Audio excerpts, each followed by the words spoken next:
battle of the unbeatens here on the banks of the Ohio River. It's the Notre Dame Titans hosting the Eastern Eagles here in Week 8 of the high school football season. And a pleasant good evening to you tonight from historic Spartan Municipal Stadium. Carson Francis, Shane Combs with you tonight. It's one of 4 games in the state of Ohio that featured 2 undefeated teams. And this is one of them. All around the state, we have games in the Northwest, the East, the Central, and right here in Southern Ohio, Notre Dame and Eastern in a battle of unbeatens. For SOC 1 superiority, as well as both teams are tied for first place in the SOC 1, both 7-0 and 2-0 in league play.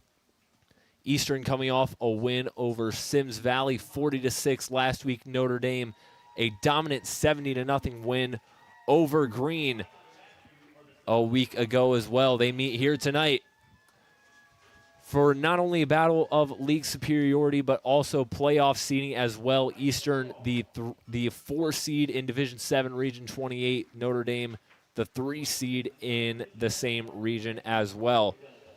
It's a quick introduction. We are going to quickly step aside, take a look at the Notre Dame Senior Night ceremony, and come back. We'll have some more insight on the game as well, maybe get some technical things figured out as well.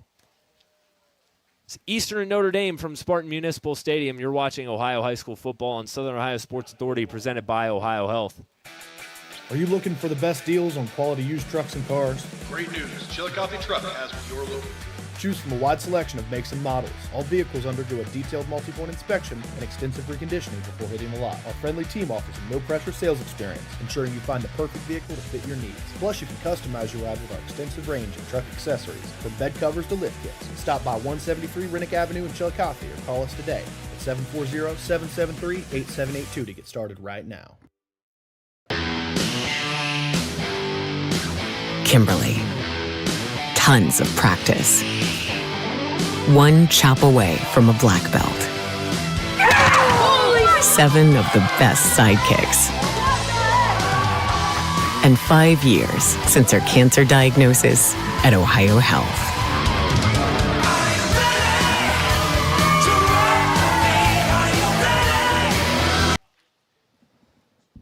Back here at Spartan Municipal Stadium in Portsmouth, Notre Dame and Eastern squaring off in a battle of unbeatens. Carson Francis and Shane Combs with you tonight. Shane, good that we got your mic fixed. We're ready to go tonight. Shane, what a game we have tonight.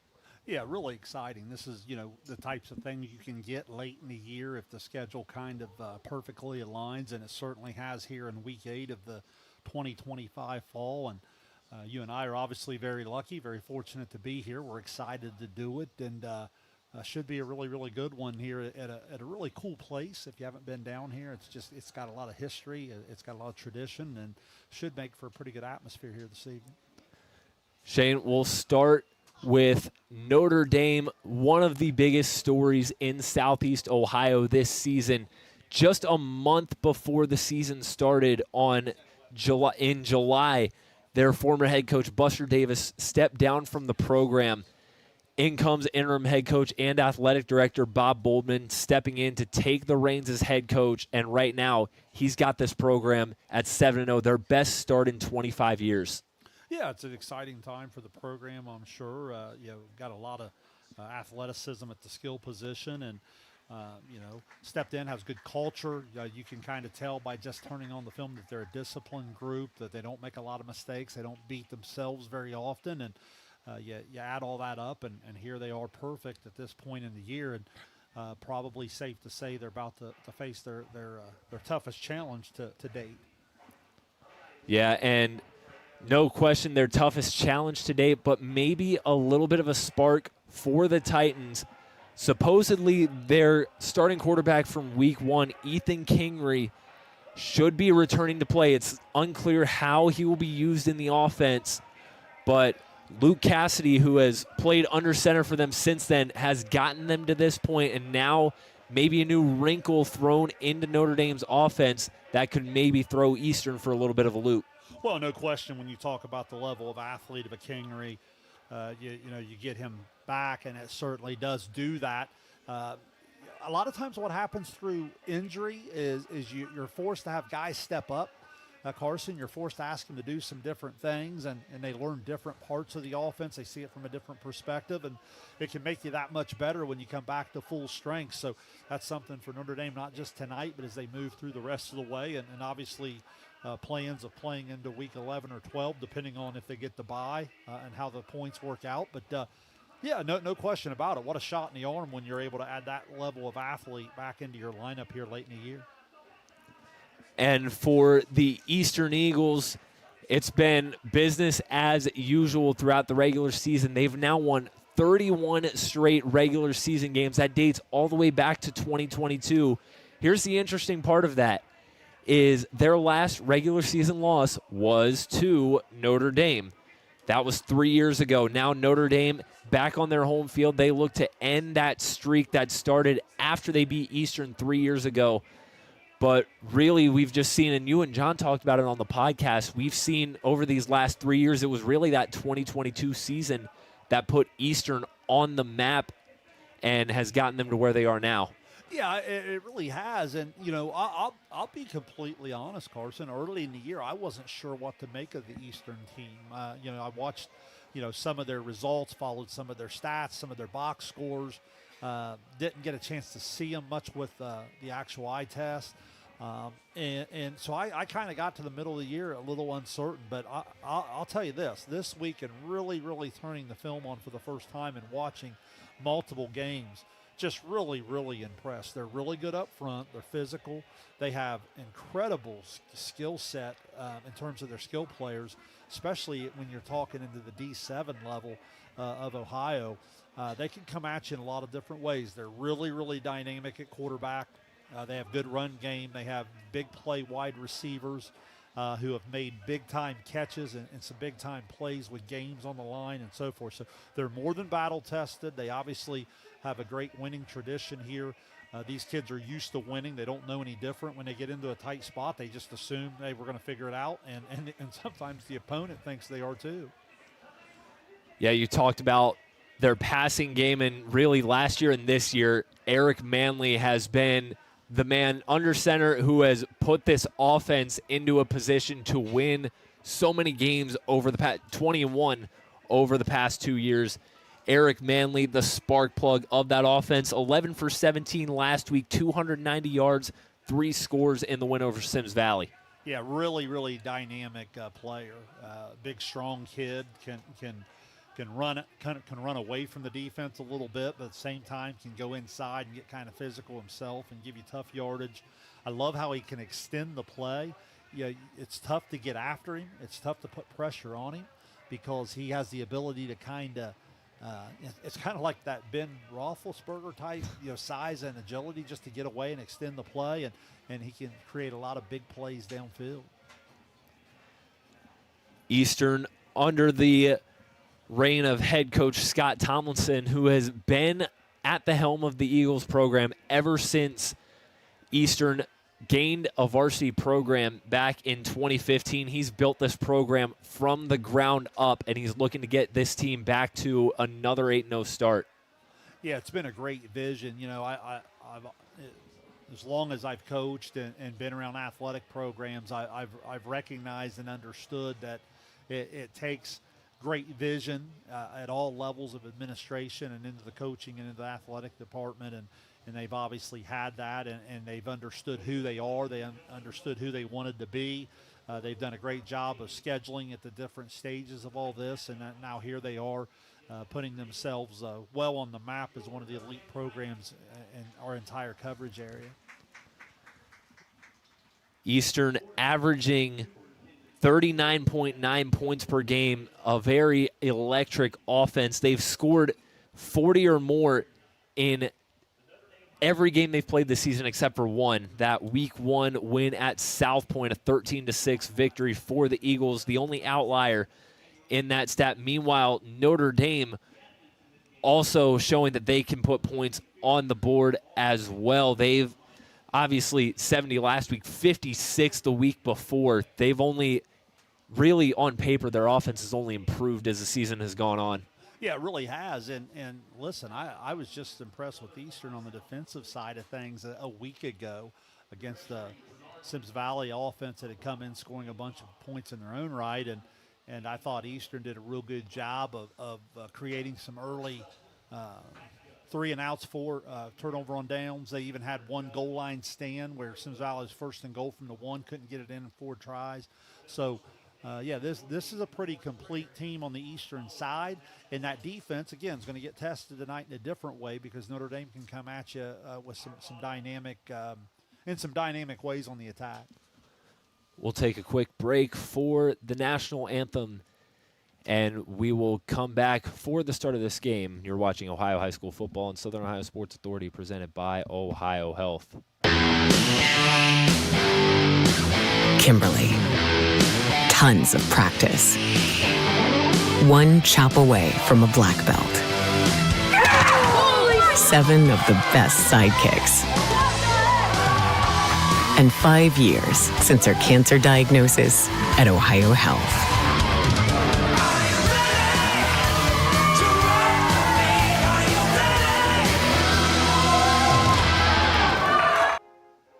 Since 1853, Tomlinson Insurance has been protecting families, farms, and businesses in our community. As an independent agency, we offer personalized coverage for your auto, home, farm, and business, plus health and life insurance too. And we proudly partner with Erie Insurance to give you peace of mind with reliable coverage at competitive rates. Tomlinson Insurance. Let our history be your future. Call us today at 740-773-4181 or visit us at tomlinsonins.com.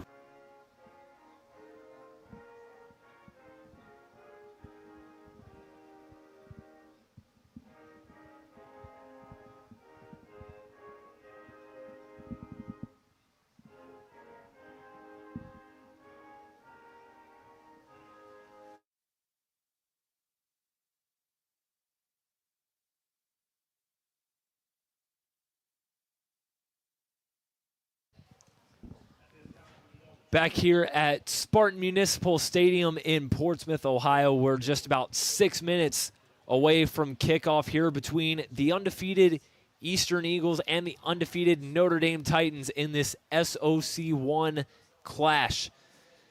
Shane, this is a game that both teams have had circled on their calendars all year long. They've played some great matchups over the years. We were talking about before the break how this is going to be a tough test on either side. How do the two sides match up? Well, I think it's interesting because you have great skill kids on both sides, and when you study the stats and you get into doing your notes, and I think we're all guilty of looking at some rushing totals and some receiving totals and who throws it here, who throws it there. I think you and I have figured out though over the years of covering the game that it sometimes it starts and ends in the trenches, and it's no matter how good some of those skilled kids are, if you're not able to get them in space, if you're not able to protect and get them the ball, open some holes, that's going to be the big factor. So I would focus in on the trenches and really who's winning the point of attack. And then obviously you can never talk big football games and not talk turnovers. When you turn the ball over and you give some of these offenses a short field, you really put your defense with the back against the wall a little bit. So those are probably 2 areas I'm going to be focused in early. Certainly we don't lack for athleticism. I'd expect to see some hard hitting and some dynamic playmaking on both sides. And one of the things that when you and John Bruce were on the Overtime podcast previewing this game, one of the things you guys talked about was for 2 small schools, the special teams units on both sides have played a real factor in these 2 teams' success. They've got 2 really good kickers who could, given the opportunity, could make a difference in this one. Yeah, there's no question. And, it really is interesting in the small school setting. John and I were talking about a lot of different sports. We were talking about in volleyball sometimes how kids have to, maybe step in and do some passing or some setting or hitting or play all the way around, where maybe in other programs they'd have a specialty role. That's what you notice here when they come out and they warm up, the roster size. You need a lot of different kids play both ways. You need a lot of kids to really get involved in special teams. And you're right, Carson, in the kicking game, there's a snap involved, there's a hold, you got to protect. And then obviously you got to have someone that can put a foot onto the ball there and make some big kicks. And when we've seen special teams play a big factor, I think sometimes people think of kicking game and they think extra point or field goal. I think it really comes down to the kickoff, too. I think we've seen a lot of situations where the kickoff situation can really impact field position and therefore really impact the way teams go about their play calling. We've seen in a lot of the games that we've called this year where special teams can, later on in the game, really put a team in a different position than where they were, I think, back to like week 3 when we had the Hillsborough-Portsmouth West game, the blocked extra points, the later on when Hillsborough had to make an extra point to extend the lead from a 7-point game to an 8-point game. And with the 2 kickers we have here tonight, with how competitive this game could be, could see these kickers faced with a similar challenge. Well, no question. Havens on the eastern side, Schaefer there on the Notre Dame side, both very capable. And I agree with that. I think when I look back to last week, the complementary football that Eastern was able to play with quick stops and then quick scores, they were able to play out in front. When you're playing in a big game like this, a lot of emotions, let's face it, getting off to a good start, getting momentum on your side and playing out in front, certainly that's a big deal, especially in this type of pressure-packed type of game. See Eastern taking the field for the first time tonight as Notre Dame gets ready to do the same. One thing you'll notice is there's nobody on that opposite side of the stands, as Spartan Municipal Stadium currently under some preparations for when Shawnee State takes over and starts their football program here, I believe, next season. Well, I think it's an exciting time for the area. You look across in the distance there. I had a chance to coach a baseball game over there last year, and they're starting to do some different things there. You and I noticed they were doing a little fall ball action over there when we got here. And Shawnee getting involved in this should really help this particular facility, because let's face it, this is a really, really cool athletic complex. It's got a lot of history, and my hope is they come in, give it a nice little facelift and touch up without losing some of that historic feeling to it, because it's a really, really cool place to walk into and walk up through the bleachers and come up here into the press box and stuff. It really is a neat place to call a game. Eastern has won the toss. They elect to defer to the second half as sophomore kicker Grant Havens lines up with his kickoff team to send the opening kick away. Back deep to return for Notre Dame is Luke Cassidy and Archie West. Carson, we've seen a lot of different strategies on the kick throughout the year. Some that have the ability to kick a little bit deeper. Some, through their film work, have found some different holes, and they'll try to pick on some particular spots of a received team. We've seen some turnovers in the special teams. So right off the bat here, these two teams are well prepared, know each other well. Let's see what Eastern decides to go with in terms of strategy, in terms of where they'd like to place this kick.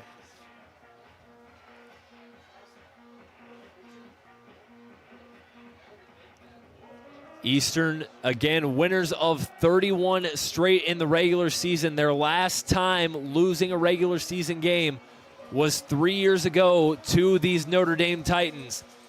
Can Notre Dame put an end to the streak?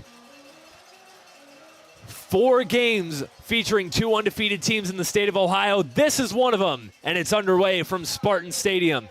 A pooch kick down past the 35-yard line by Notre Dame. And that's where the Spartans will take over to start the night. Jackson Stombach downing the kick. And the Titans will take over.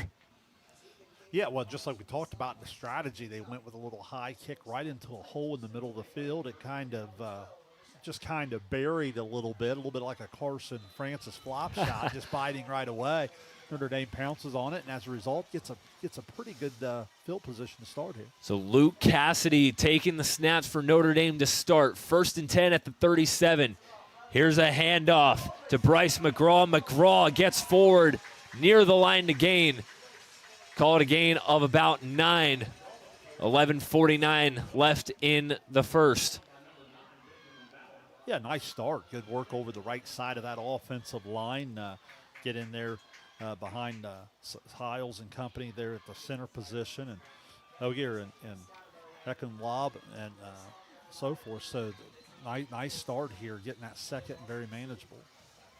Got a penalty down on the far sideline. It looks like a sideline warning called against Eastern. Carson, I tried to get some clarification for the game, and I'll be honest, I had 2 or 3 people from Notre Dame give me, so I hope I'm not butchering the freshman there at the right tackle. Eichenlob is what someone had told me before the game. Here's a fake handoff. Cassidy. Cassidy had some room, picks up the first down and gets across midfield. Taken down by Trey Kelly. And the Titans already in enemy territory. Again, liking that right side. You see a little bit of the dynamic speed of Cassidy, and great start. Notre Dame already into the plus side, getting closer and closer to that 4-down territory that we talk so much about each Friday night. Cassidy, he's been the quarterback for most of the season, but he does a lot of damage on the ground. 552 yards, 16 rushing touchdowns on the year. Here's a handoff to McGraw. McGraw gets a couple and taken down at the 40 by Boston Webb. Yeah, and so far just not a whole lot of resistance. Nice size holes. McGraw and Cassidy both running hard, and you gotta like what you see here if you're Notre Dame in terms of your offensive line play. Call it 2nd and 4 from the 40. Cassidy in the shotgun. McGraw moves over to his right. 10 minutes to go. Cassidy fakes the handoff, gets forward, and he won't go down easy. Taken down at the line to gain. They'll give him the first down. Luke Cassidy calls his own number the second time tonight, and he picks up a first down by just an inch. Yeah, a little better defended that time. Just couldn't quite get him to the ground. He was able to really use his momentum and fight forward. Ended up probably getting about 2 to 3 more yards after the initial contact. Now 1st and 10 at the 36. 4 wide set for the Titans. Cassidy gives it up to McGraw. McGraw, there's some traffic, and he barely gets forward, maybe a couple yards. A swarm of Eagles that time. Yeah, it's interesting, Carson, some of the formations early. That time you see him spread them out a little bit, and it kind of loosens the box. And in this case, you really need that front 4 if you're Eastern to really do a job. And obviously with both Tomlinsons right there in the middle, really need them to clog some of that inside run with McGraw. Under 9 minutes to play in the first quarter. 8:42 reads the clock. 2nd and 8. In motion goes Jackson Stombach. Cassidy rolling out to his left, trying to look downfield. Now he's going to keep it himself. He gets back to the line of scrimmage before he's run out of bounds. That's Carson Peters, who was the nearest one to him, and that brings up 3rd down. Yeah, interesting. They go to the pass game there, and then now it creates a little bit more of a 3rd and a little bit longer. But the good news for Notre Dame, still in that 4-down territory most likely. If you're Eastern, you'd really like to win this down and force them into a little bit more 4th and predictable. This is the first 3rd down that Notre Dame has faced on this opening drive. 8:28 remaining here in the first quarter. Two men on the near side of Cassidy. McGraw moves over to the right. Third down, Cassidy rolling, trying to find someone downfield. He's under pressure. Cassidy launches it downfield, and it's intercepted at the 20-yard line by Isaiah Stidham. And Eastern forces a turnover on the opening drive and gets the ball at the 20. Shane, the pressure from that Eastern front forced a desperation throw from Luke Cassidy, and it ends up in the hands of an Eastern defender. Yeah, what's really interesting, Notre Dame comes out, run game. They're just doing whatever they want right down the field, and all of a sudden they start to open it up a little bit, and the pressure flushes him out left, that time out to the right, tried to make something happen, and Eastern able to produce the turnover. So 8:18 left in the first quarter. Now Eric Manley and the Eagles offense taking the field. In motion goes Benjamin Bauer. Here's a handoff to Jack Montgomery. Montgomery gets about 6 yards on the carry. Yeah, nice start there on the inside run. Montgomery, the sophomore, 12 carries, 64 yards, and a touchdown against Sims Valley last week. 754 yards total coming into tonight. 7:50 on the clock, second down and 4. Yeah, really an impressive inside runner when I watch him on film this week. Very dynamic.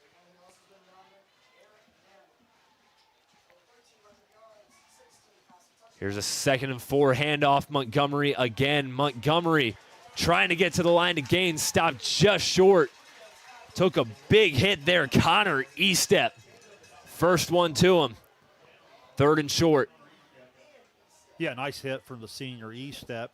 Comes off of the defensive back spot to fill the hole there a little bit, and the good hit doesn't allow him to fall forward, and it's going to bring up the 3rd and about 1, I would say. And big down here early in this first quarter.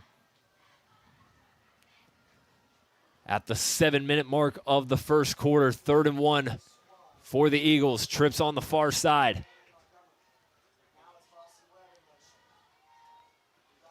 Montgomery to the right side of Manley. 3rd and 1. Here's a handoff. Montgomery again trying to get to the outside. Cuts it back. And that's going to be just enough to move the chains for the Eagles. First down. Yeah, great vision. Not a lot there on the outside, but when he cut it back up in, he needed to get past the 30 and just did. Good football IQ there, understanding what he needed in that run, where he needed to get to, and is able to move the chains. Jack Montgomery, only a sophomore, and already this season he's got 4 games of 100 rushing yards or more. Now trips on the near sideline, 1st and 10 at the 31. 6:13 left in the first. 1st and 10, Manley drops back, fires downfield. That pass is picked off. And taken down inside the 25, Matthew Hiles. Perfect read on the ball, and Notre Dame gets it right back. Yes, Carson, same thing. Both teams coming out having success on the ground, able to move the chains, and then deciding to go to the air. And both defenses trade interceptions, and this one here has Notre Dame knocking on the red zone. Let's see, they're going to spot it right around the 24, so this is a great opportunity for them to play out in front. 6:03 remaining, 1st and 10 at the 24 for Notre Dame. After the interception by Matthew Hiles, the senior middle linebacker. Cassidy in the shotgun all by himself. He's going to keep it on 1st down, and he goes nowhere. Drop behind the line, Bryden Tomlinson. In on the tackle, drops Cassidy for a loss of 2. Yeah, I was talking earlier about the ability to win with the front 4, and Eastern certainly did there. Notre Dame tried to formation them into a loose box once again, but when your front 4 can just absolutely dominate the line of scrimmage, makes it almost impossible to open any holes up to run the football. 5:30 on the clock, 2nd and 12 for Notre Dame after the loss of 2 from Luke Cassidy. 12th tackle on the season for Bryden Tomlinson. Second down, here's a handoff. Bryce McGraw trying to split two defenders, but he doesn't get very far. Justin Fowler and Kay Lice, two of the Eagles in on that tackle, brings up third down and 11.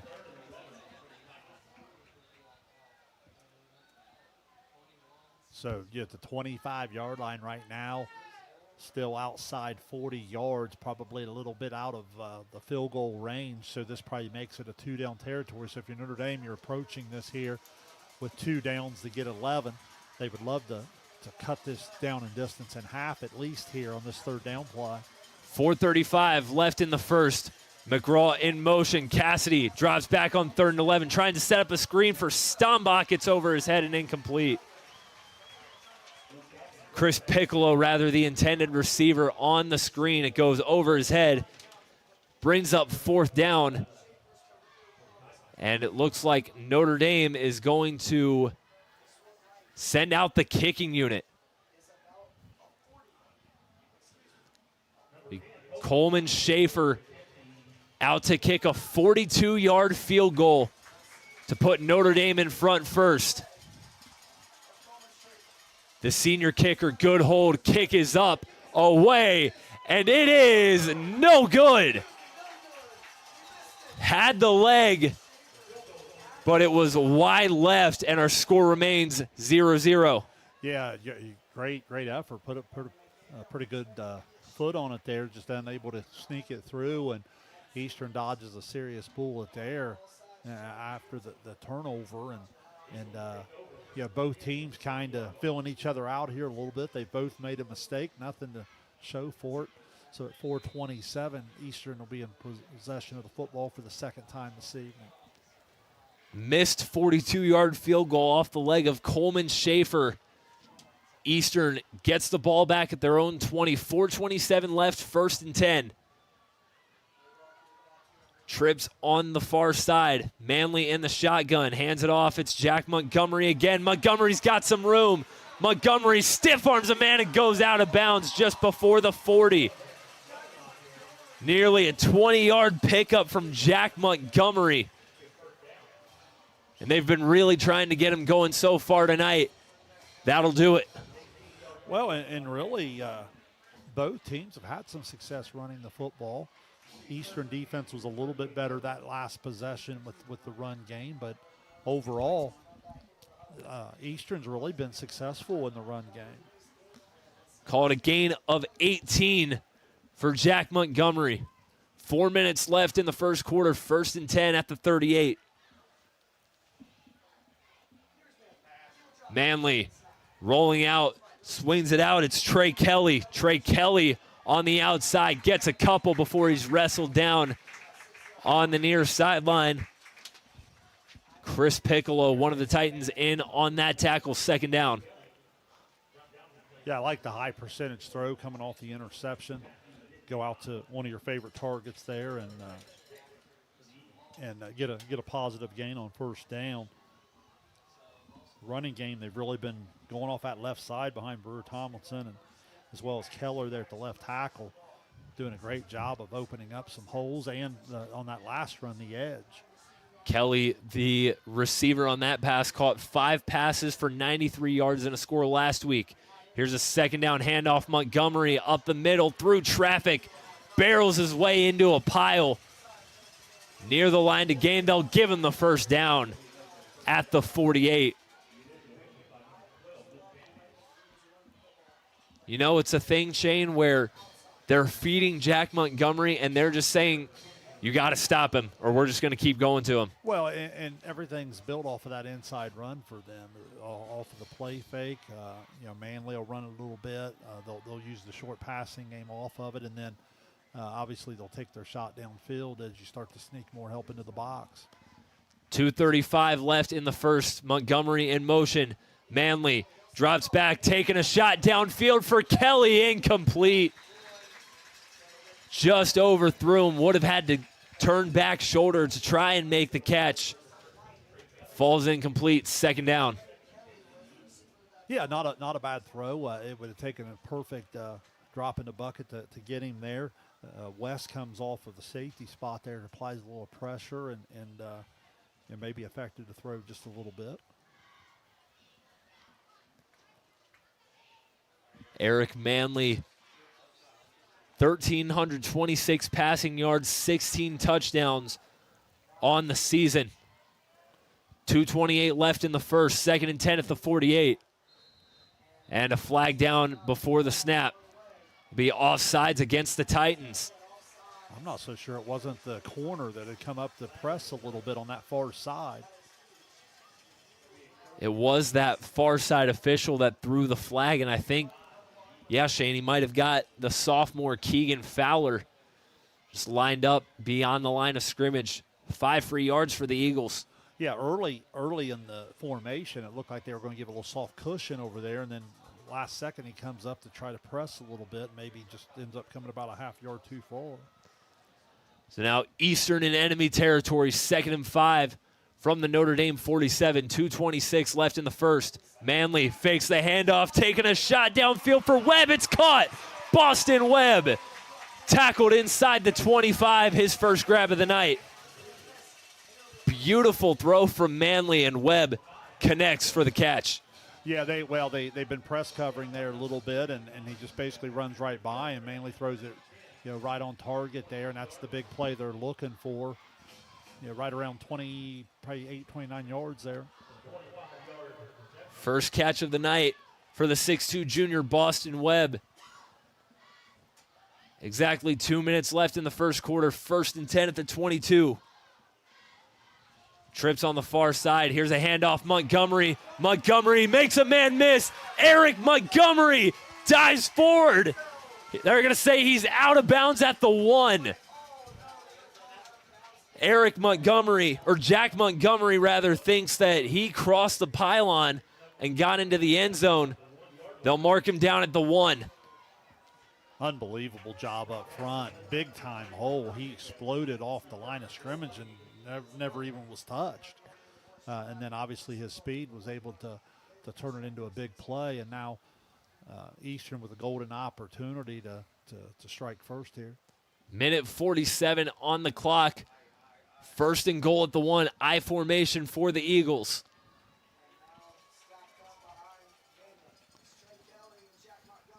Montgomery up the middle, handoff to Trey Kelly, and he's into the end zone. Touchdown, Eagles. They line up Trey Kelly in the fullback position, and they hand it off to him for an easy score from a yard out. Yeah, well, you just go right in behind center Cade Lice there, and he does a great job of some good physicality and an impressive drive there for Eastern following the missed field goal. And now we'll see if the Eastern special teams can cash in to make it 7. Grant Havens out for the extra point. 32 of 35 on the year. Good hold. Kick is up, and it is good. Havens finishes off the touchdown after the 1-yard carry from Trey Kelly. Minute 44 left in the first quarter. Eastern up 7-0 on Notre Dame. You're watching Ohio High School football on Southern Ohio Sports Authority, presented by Ohio Health. At Chillicothe Comfort Heating and Air, your comfort is our priority year-round. Whether it's blazing hot or freezing cold, we've got your back with fast, reliable service you can trust. Locally owned, honest, and done right the first time. We have financing options available for every budget, as well as 60 months, 0% interest. Call us today and feel the difference that comfort makes.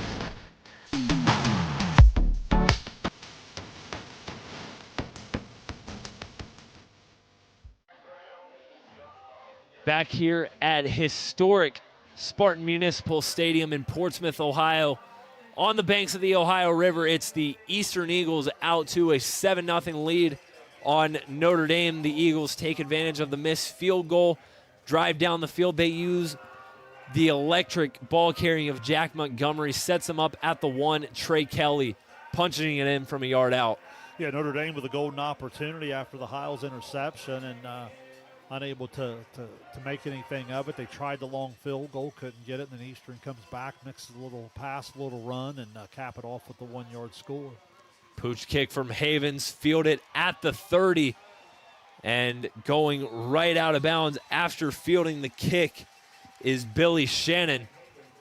A short kick again from Havens. But Notre Dame fields it, goes out of bounds at the 32, and that's where it'll be 1st and 10 with 1:40 left.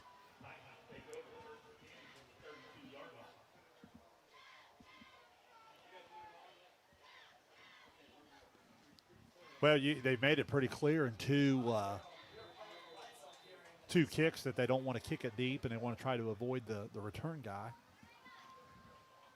Notre Dame takes over at the 32, an interception and a missed field goal to start. Let's see if their offense can make up for it here. 1:40 left in the first quarter. Luke Cassidy back in the shotgun. Bryce McGraw to his right. 1st and 10. Cassidy going to keep it himself. Cassidy trying to get to the outside, being chased to the sideline and dragged down by Boston Webb on the far side after a gain of a couple. 1:25 left in the first. Yeah, after the first couple plays of the game, it seems like Eastern's really started to figure out the inside stuff. So now Notre Dame going to try to use a little bit of speed to the edge, and Cassidy actually makes a lot more out of that than it looked initially was going to be there. Well, it's 2nd down and 6 from the 38. Under a minute left in the first quarter.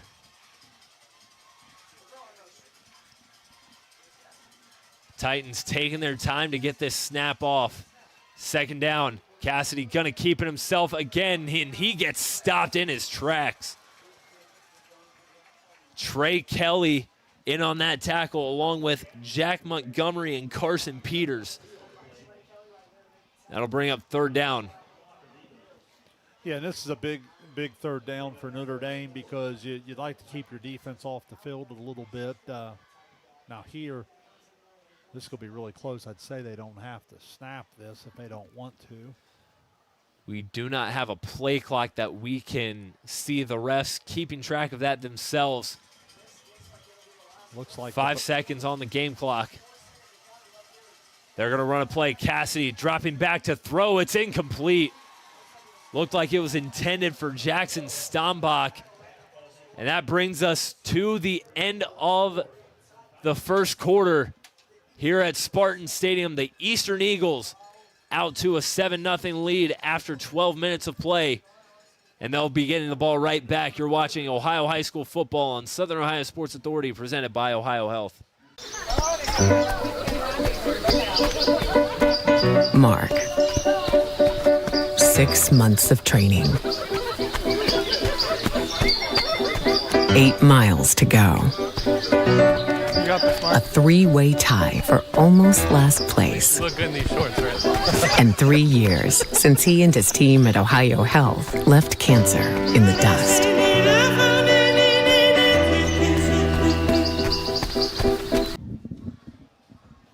Back here at Spartan Municipal Stadium, it's the Eastern Eagles out to a 7-0 lead after a quarter of play. And after a quick 3-and-out from Notre Dame, Eastern is going to be getting the ball right back to start the second. Yeah, if you're Eastern here, you want to be really solid in the special teams. Watch for the fake. It's right in that area of the field, right in that down and distance. You want to make sure you're really disciplined because a 5-yard, looks like where they've got it marked there, the 5 yards would convert, so you don't want to make any mistakes here if you're Eastern. Bryce McGraw, the punter for Notre Dame. Boston Webb back deep to return for the Eagles. Good punt from McGraw. Webb backs up, fields it at the 26. Webb trying to get to the outside, breaks a tackle. Boston Webb, he's got some room. Boston Webb down the sideline. Boston Webb still going, breaks a tackle, and they're going to mark him out of bounds. They're going to mark him out of bounds, I believe, back near the 15. Boston Webb thought for sure he had a touchdown. Still a great return. Oh, no question. we talk about sometimes you can use your kicking game to get field position. Sometimes you can cause a turnover. It can also happen, Carson, in the return game. And, Notre Dame made the decision. It was an outstanding punt. I mean, it was well hit, but you're making a decision when you hit one that good, makes it hard for your coverage to get down, and you put the hands in a dynamic athlete like Webb there, and he sets his offense up for prime field position. 11:44 left in the second quarter. Here's a first down handoff to Montgomery, and he gets very little on that carry. Maybe a gain of about 1. Taken down by Coleman Schaefer on the carry. Again, both teams have kind of clogged up the middle after good starts for the run game on both sides. Let's see if Eastern stays stubborn with it on the inside runner, if they turn Manley loose here a little bit. 11:13 on the clock, 2nd and 9 from the 24. Trips on the near side. Manley drops back, taking a shot for Peters in the end zone. It is caught. Touchdown, Eagles. Flag down. What a beautiful throw.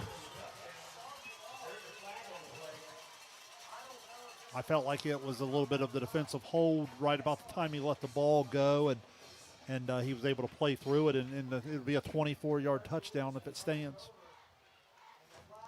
Pass interference on Notre Dame. The touchdown will stand. Eric Manley to Carson Peters from 24 yards out.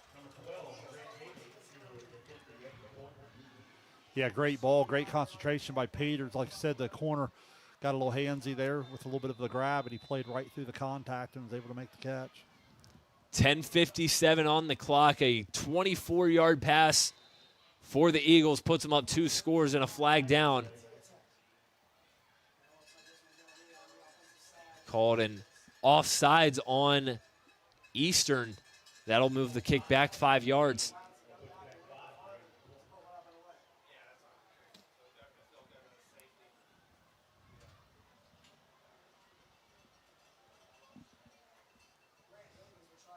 That'll back Havens up to kick an extra point from 5 yards back. Made his first one.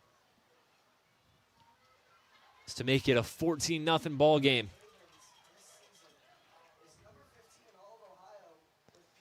Good snap, good hold.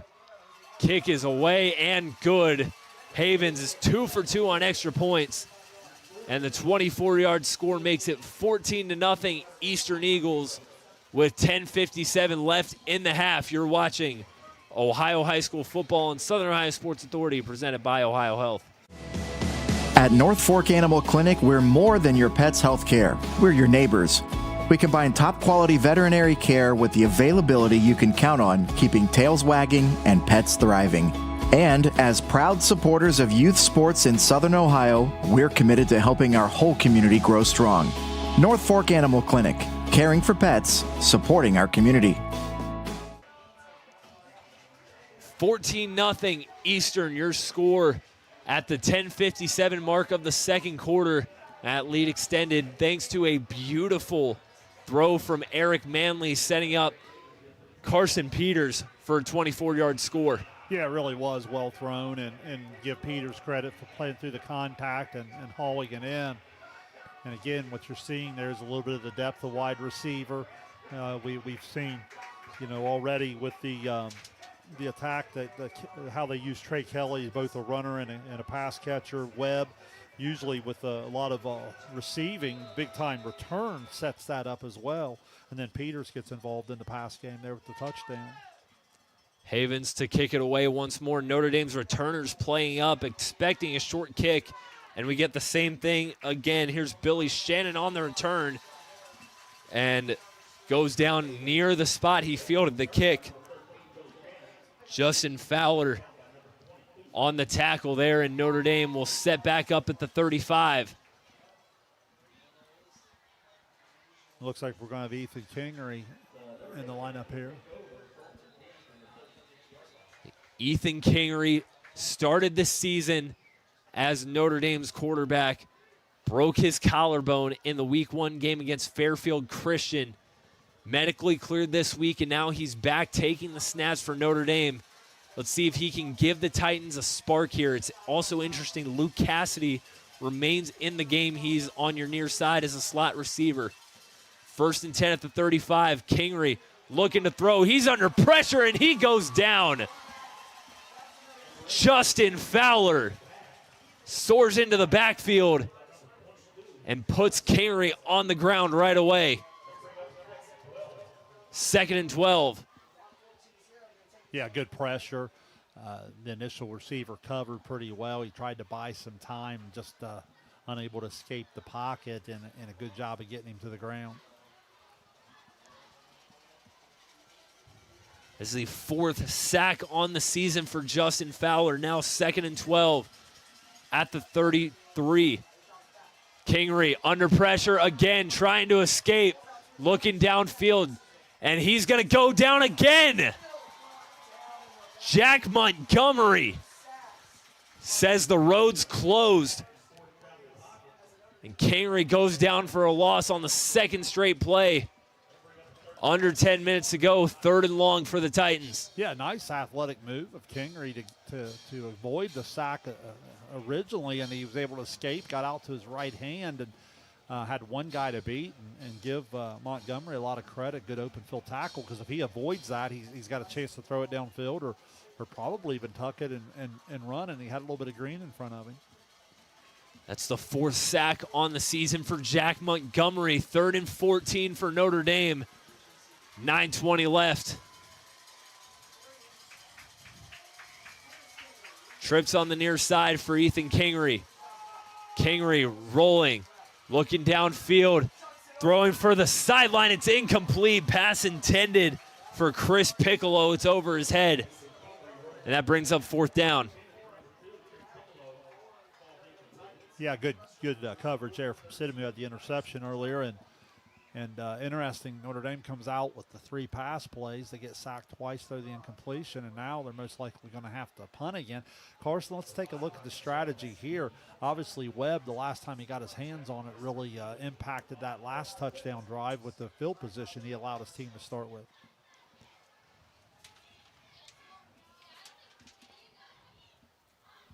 Boston Webb, the return man for Eastern again. Let's see if he can create some havoc in the return game once again. McGraw to punt it away. A shorter kick positioned far away from Boston Webb. It bounces and rolls out of bounds around the 43-yard line.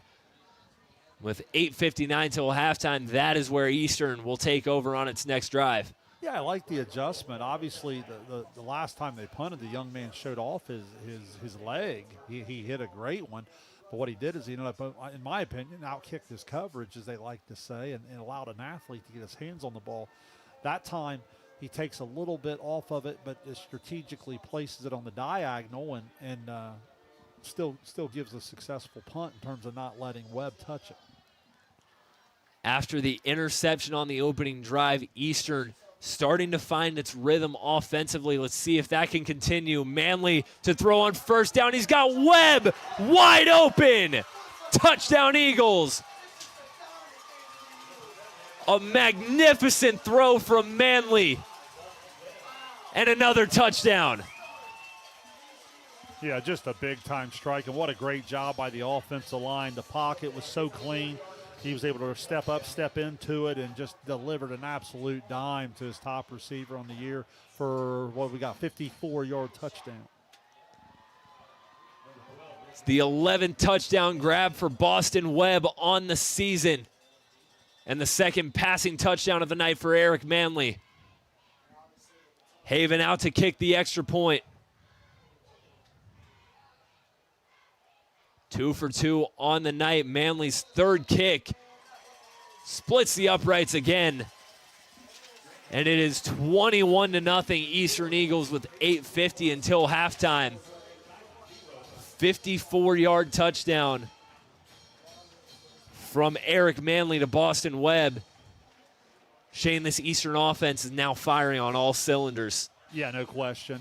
And like I said, you get that incredible pocket from Keller and Tomlinson and Lice and Cater and Beekman, and He steps right into that throw and just throws it right up over the top.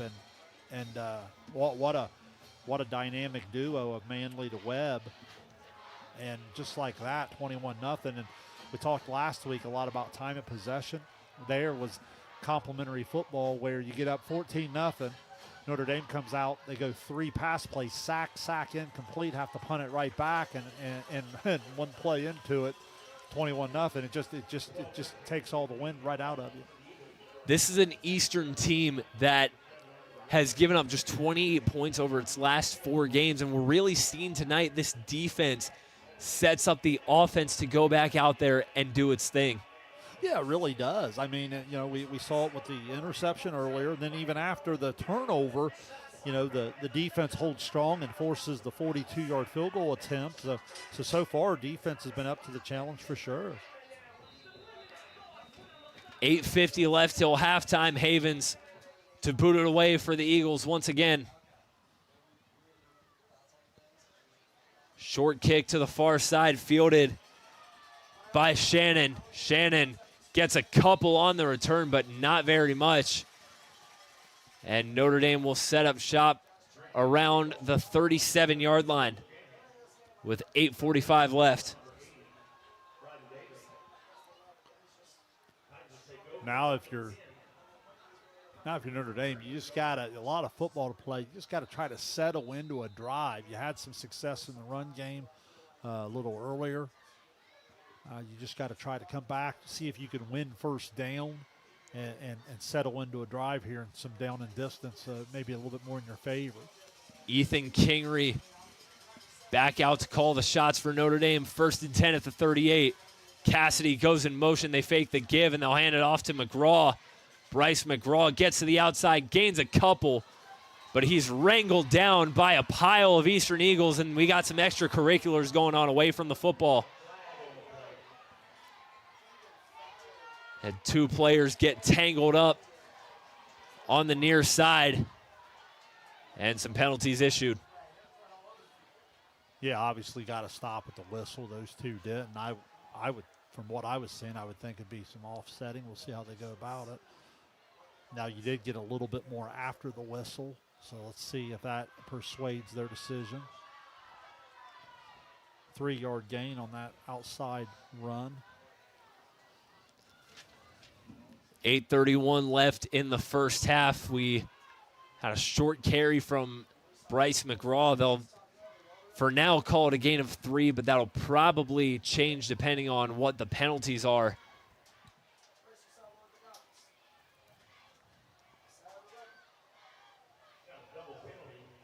So offsetting personal foul penalties, 1 on each side.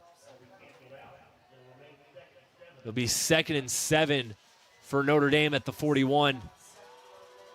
Shane, in games like these, we've seen it a couple times this year. Got to stay composed, play to the whistle, but then after the whistle, next play. Well, it's not about you. It's about what you're trying to do as a group. So you're right. You've got to compose yourself, and you can't cost your team in any way when it comes to yardage or what it is you're trying to accomplish.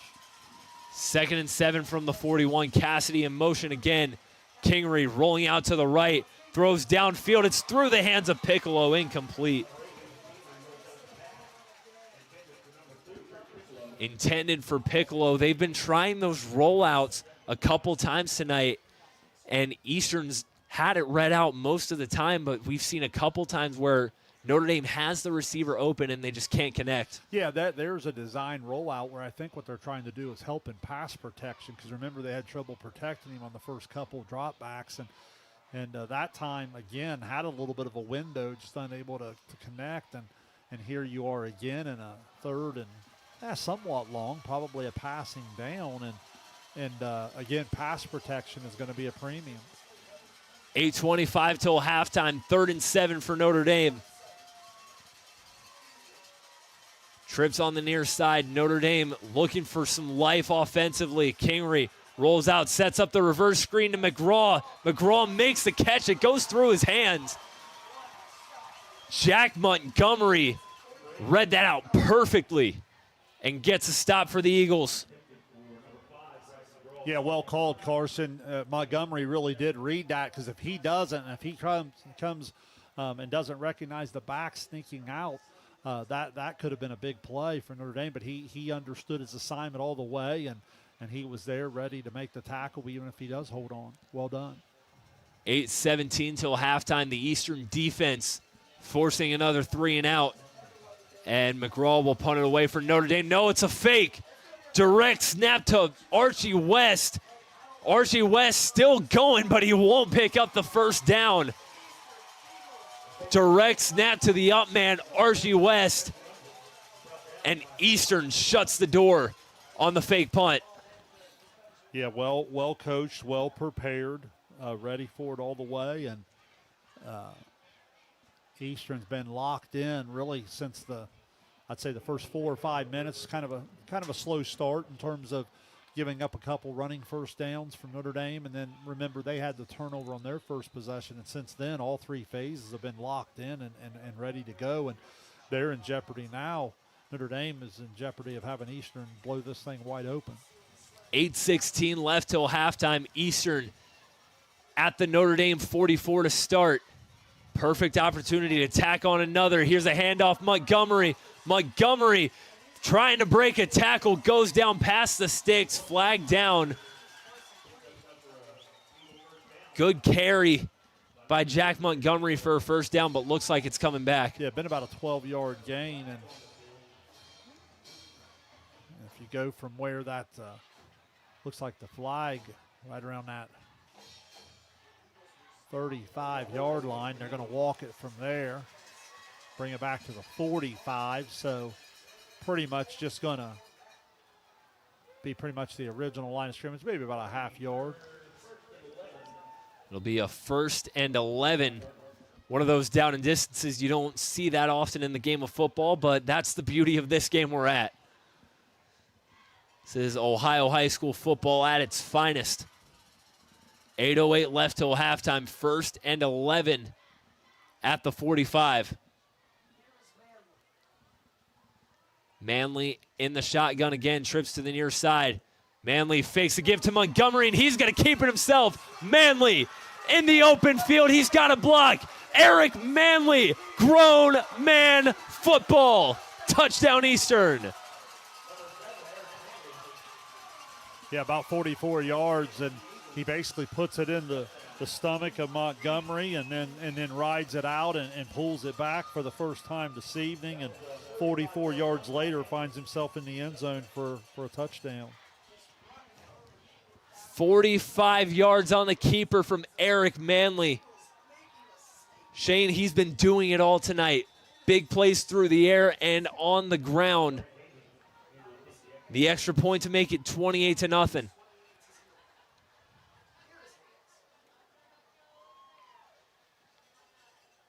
Good snap, hold, kick is a line drive kick, but it still splits the uprights.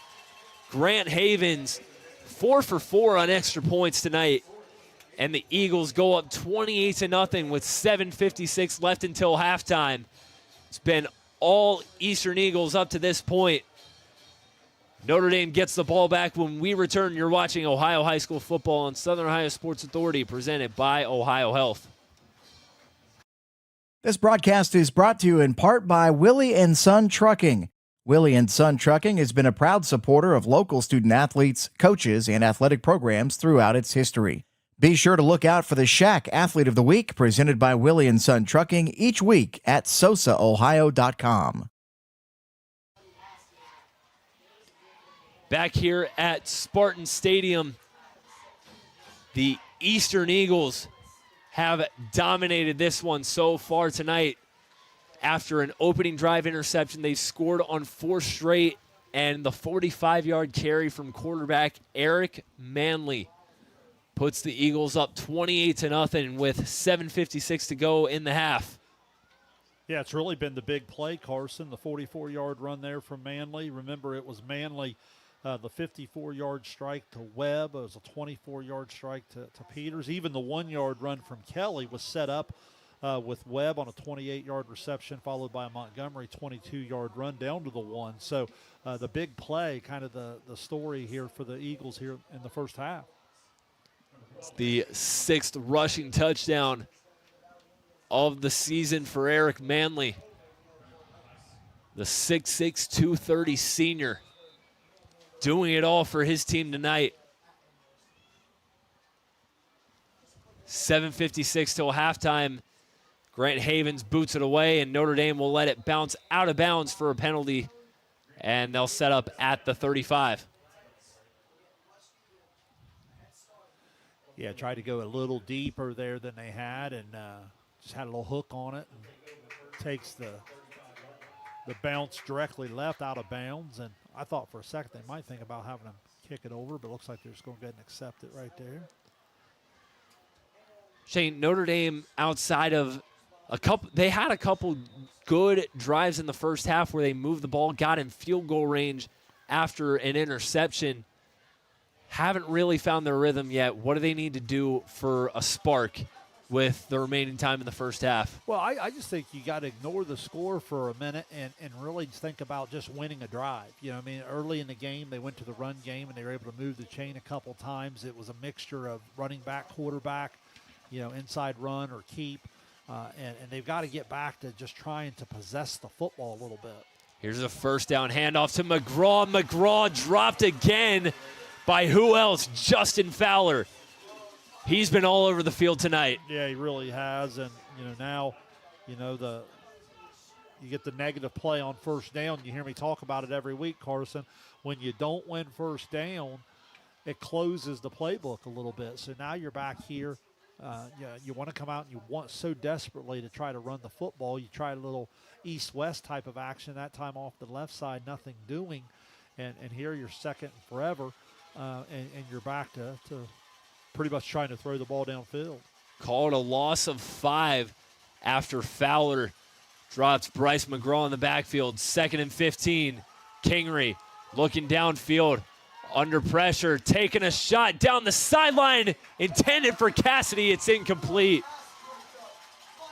Isaiah Stidham, who had the interception earlier, breaks up the pass and brings up 3rd down. Good coverage by Stidham, the 5'8 junior. Yeah, it really was. You know, Cassidy, obviously a dynamic athlete, had a little bit of space there. Kingery on the run trying to find him, and Stidham does a nice job of just kind of timing it up and knocking it loose. Isaiah Stidham with the interception earlier, his 3rd of the season. Makes a great play in coverage to bring up 3rd and 15, 7:02 until halftime. Kingery drops back again, under pressure. Kingery looking, he's flush, and he's dropped. Trey Kelly comes from the opposite side, and he gets in on the party. It's his 3rd sack of the season, and that brings up 4th down. Carson, what makes that so dynamic, on the original rush, they're only rushing 4. Now, once the pressure flushed him out, there was a couple other guys from the secondary that started to come up and get involved in the play. But the initial rush was just with 4, and when you're able to get that type of pressure without bringing an extra, when obviously you're gonna have a better chance of covering up in the secondary, and there's just nowhere to go with the football for the quarterback. We have an official's timeout for player equipment, and we'll get right back to action. 6:19 left until halftime. Bryce McGraw to punt it away for Notre Dame. Gets it up, and it goes away from Boston Webb. The returner goes out of bounds on the far side. And we have some more extracurriculars away from the football. Yeah, more flags being thrown. Not what you want to see at all. This one's got a chance to result in someone's evening being finished. Fans are not happy with the action on the field at all, and it doesn't really help the atmosphere in this sense when you got both schools' fans on the same side of the bleachers. That's a great point. It kind of takes me back to my junior high AD days when you're in those small gyms and you can get some of those intense moments with crowds sitting on the same side. Now there is a ton of seating over here, and they are kind of on the different ends, but obviously the frustration and some of the physicality is starting to take over. Earlier it was just a one-on-one incident. This time it was almost anybody and everybody. I think they also had an unsportsmanlike, that one might have even been on the Notre Dame coaching staff on the sideline, the way he pointed there.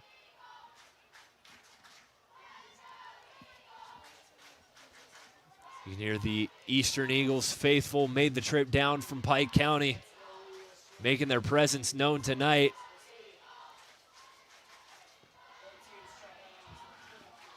.608 left till halftime. And we've seen in games before that we've called together, Shane, where emotions run pretty high, things get a little intense. You can't let that translate to what you do in between the whistles. No, you can. And this is where it's really important for coaching staff to go. Because, here you are in week 8. What you don't want to do is have something that not only is a black eye here this evening, but can linger into the upcoming weeks. Again, a lot of emotions, a lot of frustration. You just got to make sure that you stay with it here and keep big picture in mind.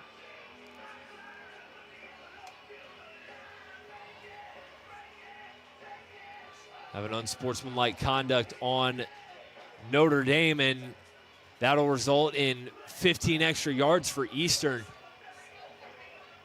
So the ball was originally spotted at the 46. They move it up to the Notre Dame 31. So that indicates that there were no fouls against Eastern. Well, I'm not so sure. I was trying to follow the signal. I'm not so sure they didn't have the offsetting again on the two. That could also men. be. Then I think the 15 yards was the extra penalty on the Notre Dame sideline. I think you're right, Shane. Regardless, 1st and 10 at the 31. Manley drops back. He's under pressure. He escapes. He gets across the line of scrimmage, and he goes out of bounds after a gain of about 5 and a penalty thrown for a late hit. 6:01 left till half, and another Notre Dame penalty. Yeah, it's going to be that's going to be about a 5-6 yard gain with 15 to follow.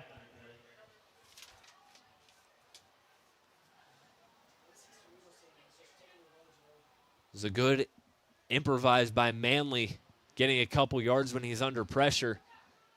He will be getting some extra yardage added to it. Another 15-yard personal foul.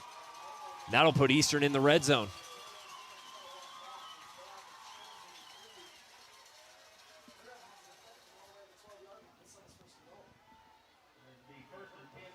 That's got Eastern knocking on the door of another scoring opportunity.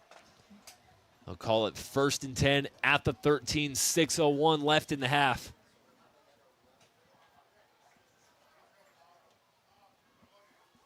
Manley in the shotgun again. He's rolling, fires, and that pass is incomplete. Intended for Benjamin Bauer. Just threw it a little behind him. Nice job by Cassidy on the defensive effort there, arriving on time to make it difficult on the receiver. Well covered.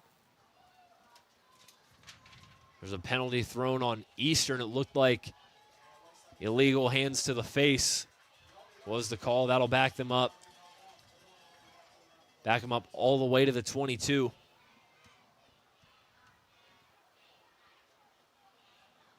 If that play would have held, that would have been Manley's first incompletion in a while. His last two throws have gone for a 24-yard touchdown and a 54-yard touchdown. Yeah, he's had himself a night, that is for sure.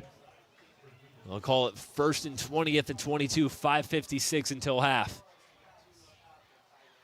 Carson Peters on the near sideline all by himself. Here's a handoff to Justin Fowler now on 1st and 20. Fowler breaks a tackle. Fowler inside the 5, taken down. Flag down behind the play. Fowler's first carry of the night got Eastern well past the original line of scrimmage, but that one is also going to come back.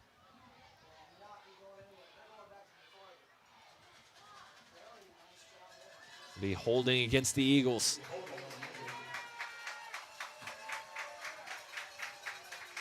This is one of those where I know the elite programs, you become your own opponent, Carson, regardless of the score. As a coaching staff, you don't like the back-to-back mistakes there that cost you, because again, beyond tonight, you have big goals ahead, and you understand you got to clean up those types of things. Eastern, after tonight, will head back home for a matchup with South Gallia in a playoff rematch from last season. Manley drops back on 1st and 30. He's going to keep it himself. Manley, he's got some room, runs out of bounds inside the 20. Excellent pickup by Manley, calling his own number and getting Eastern about halfway back to where they originally were. Yeah, just kind of chip away at it a little bit.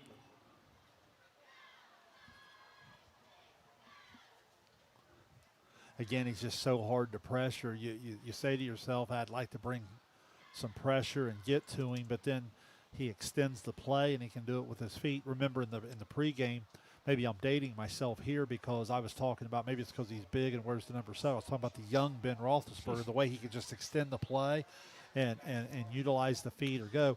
Going all the way back there to thinking about when Roethlisberger was a lot younger, the way he could do that. Pistol set for the Eagles, 5:41 on the clock, and the play's blown dead. Illegal formation called against Eastern.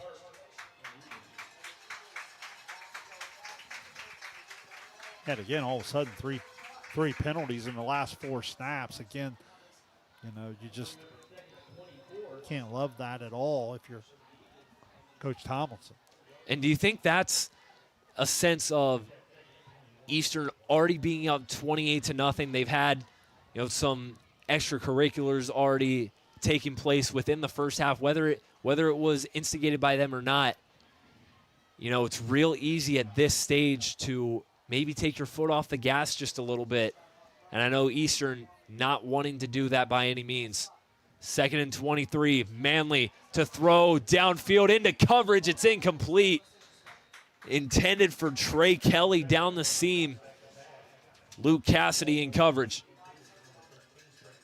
Yeah, that was well covered down the middle of the field. It almost looked like maybe some of the route combinations had one of the receivers maybe just a little bit off of the design, but nonetheless, well defended on the back end and a good job up front, being able to apply a little pressure while having great integrity in your lanes and not letting him out of the pocket and get loose. 5:33 remaining until halftime. 41-yard field goal from here, so even if they don't get a lot, be interesting to see if they get 10, 11, 12 more if they try a field goal. Kelly motions from left to right. Manley, screen pass to Boston Webb. Webb makes a man miss. Boston Webb gets dragged down from behind, gets Eastern back to the original line of scrimmage. And that brings up 4th down. It looked like Matthew Hiles, the senior middle linebacker, was the one to bring Boston Webb down. Brings up 4th down and 8. Outstanding play call and really gives them that opportunity if they wanted to try a 27-yard field goal. But it looks like they're going to go ahead and just roll with it.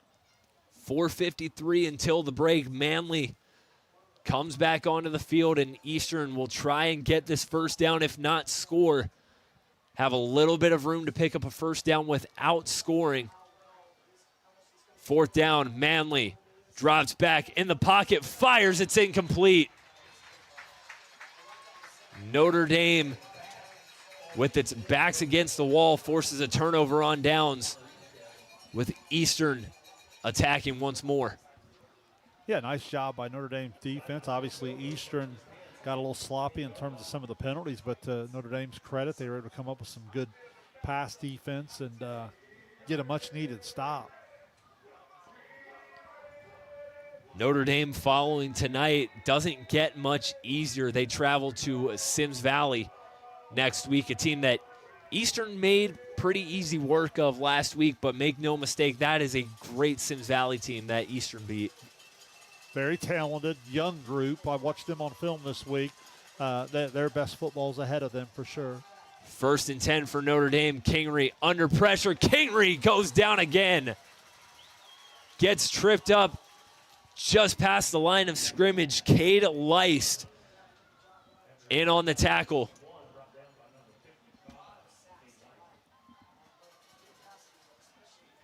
Call it a gain of 1 for Kingery.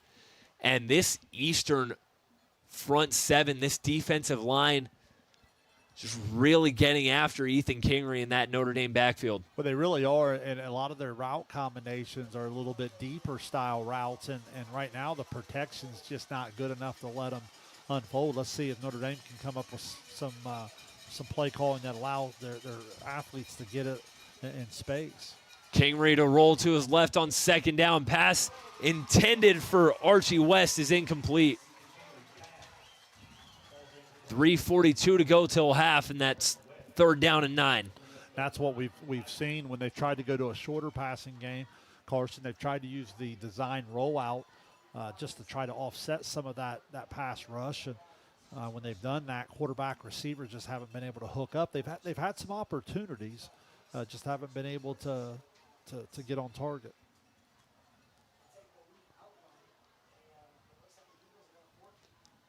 .342 until half, 3rd and 9 at the 11. This Eastern defense has stifled Notre Dame all night long. And another important 3rd down for this defense. Kingery drops back, trying to step up, fires downfield for Piccolo. It's caught. And that'll move the chains for the Titans. Well, just a much needed positive play. And I believe the first catch of the night for Chris Piccolo as well.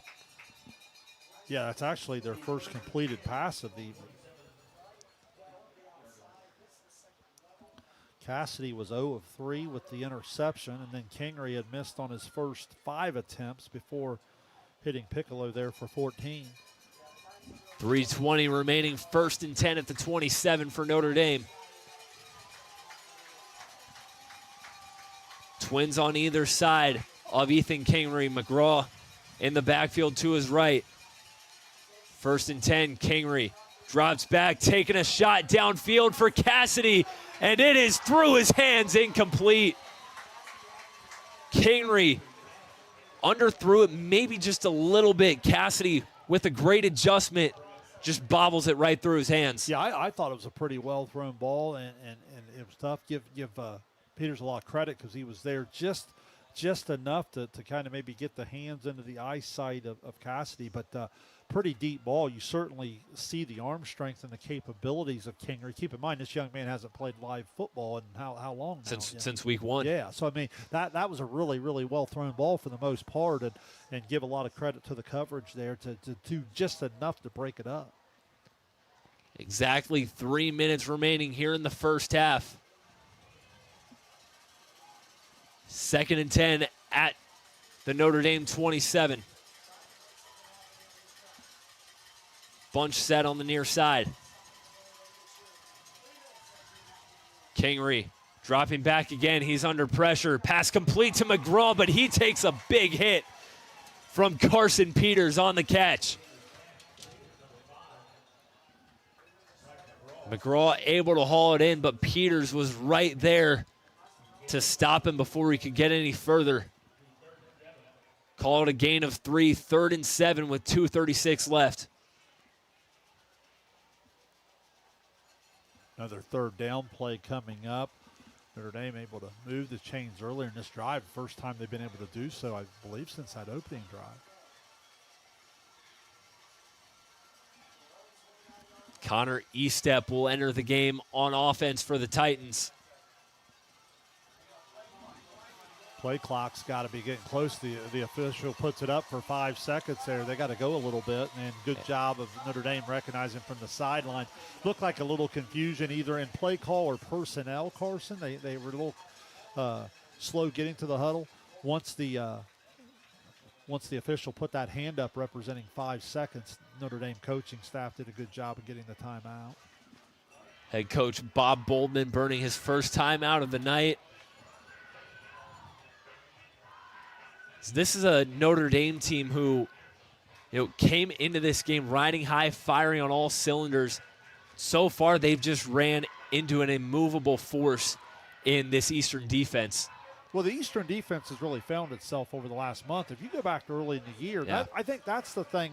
Without getting my eyes on them on film, just going off of scores and box scores and things like that, I go back to early in the year. Wasn't it the Huntington game? And they had the last play of the game to survive that. There are times they were giving up, 30, 40 points. Well, weeks 2 and 3 stand out. They played Huntington week 2, a 40-35 win. You talked about they won on the last play of the game. The next week, they're in a shootout with Minford, 48-42. So these last 4 weeks, they've really found themselves, and they've rode that momentum into tonight's matchup with Notre Dame. They're looking to get another stop here on third down. Kingery finds McGraw out in the flat. It's through his hands. And another incompletion for Notre Dame brings up 4th and 7. Exactly 2 minutes left in the half. And they're most likely have to punt it out of here one more time. And the other thing that's happened is Notre Dame's really opened up the passing game, and they've had several incompletions, either through the pass not being on target, or in a couple cases receivers dropping it. It's really started to slow the game down, and Eastern's getting more and more offensive opportunities. McGraw to boot it away. Line drive kick. Bounces past midfield, and it will die at the 41-yard line, down by Michael Hiles. And with a minute 50 left until halftime, the Eastern Eagles will get at least one more chance to add on to this 28-0 lead. Well, remember, Carson, they're going to get the football to start the half, too. So this is one of those where you go into your 2-minute drill. If they're able to strike quick here, they're going to get it right back. So Notre Dame defense was able to hang in there on the last possession. They certainly need a stop here to finish the first half. Trips on the near side. It's Peters, Kelly, and Bauer lining up on the near sideline. 1st and 10. Manley hands it off to Montgomery on the draw, but he is stopped immediately by Jackson Stambach, the sophomore defensive end. They'll give him about 2 yards on the gain. 2nd and 8 with a minute 30. Yeah, good tackle in space there, because that play had a little bit of capabilities. That's one of those 2-minute drill type of draws where you're just going to kind of run it and see what happens. Nothing doing, and now Eastern doesn't seem to be in a real hurry. Clock at 1:16 and counting, so let's see from a play call perspective. Obviously, they have big play capability. We've seen that all night. Like you said, they do get the ball coming out of half, so maybe not as much urgency on this final drive. And a flag thrown as the ball is snapped. They're going to call offsides on Notre Dame.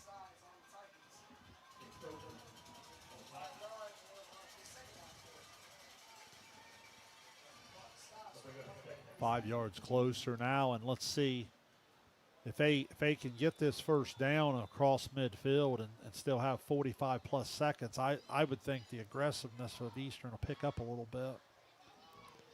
I'll spot the ball at the 48. Clock at 50 seconds and counting. Same setup for the Eastern offense. Manley drops back. He's under pressure, and he's dropped for the first time tonight. Matthew Hiles comes into the backfield and drops Manley for the first time tonight. Ethan Kingery also in on the sack. Timeout Eastern. Yeah, outstanding job on the pass rush, and give Manley a lot of credit there. He shows a little bit of how strong he is in terms of just his hands and his grip. A lot of high school quarterbacks there, the way he was hit, that ball would pop out. He was able to secure the football and avoid total disaster, because obviously if that ball pops out there, Carson, you never know what kind of bounce it takes, or if a Notre Dame defender able to maybe scoop and score it. Yeah, Shane, it looked like the ball was on its way out. Manley, good awareness, too, to secure that ball as he's going down. But also love the fight we see from Notre Dame. Down 4 scores already. You know, this defense still giving everything it has so far. And we see Hiles and Kingery both getting in the backfield for the first time tonight. Well, obviously you don't get to 7-0 yourself without having, some competitive juice in you and some talent, and we're seeing that from Notre Dame here. You can certainly see the talent. Eastern's just been really, really explosive. 3rd and 11. Manley completes a pass to Kelly. Kelly's got some room. Trey Kelly gets to the sideline, and he gets wrangled down from behind. Archie West chases him down, but Manley drops it off to Kelly on the screen, and Trey Kelly does the rest. Yeah, 34 yards. They do a little eye candy, we like to call it, just kind of coming out into the flat. And what they do is they sneak Kelly right around that slot and just kind of a wide receiver screen.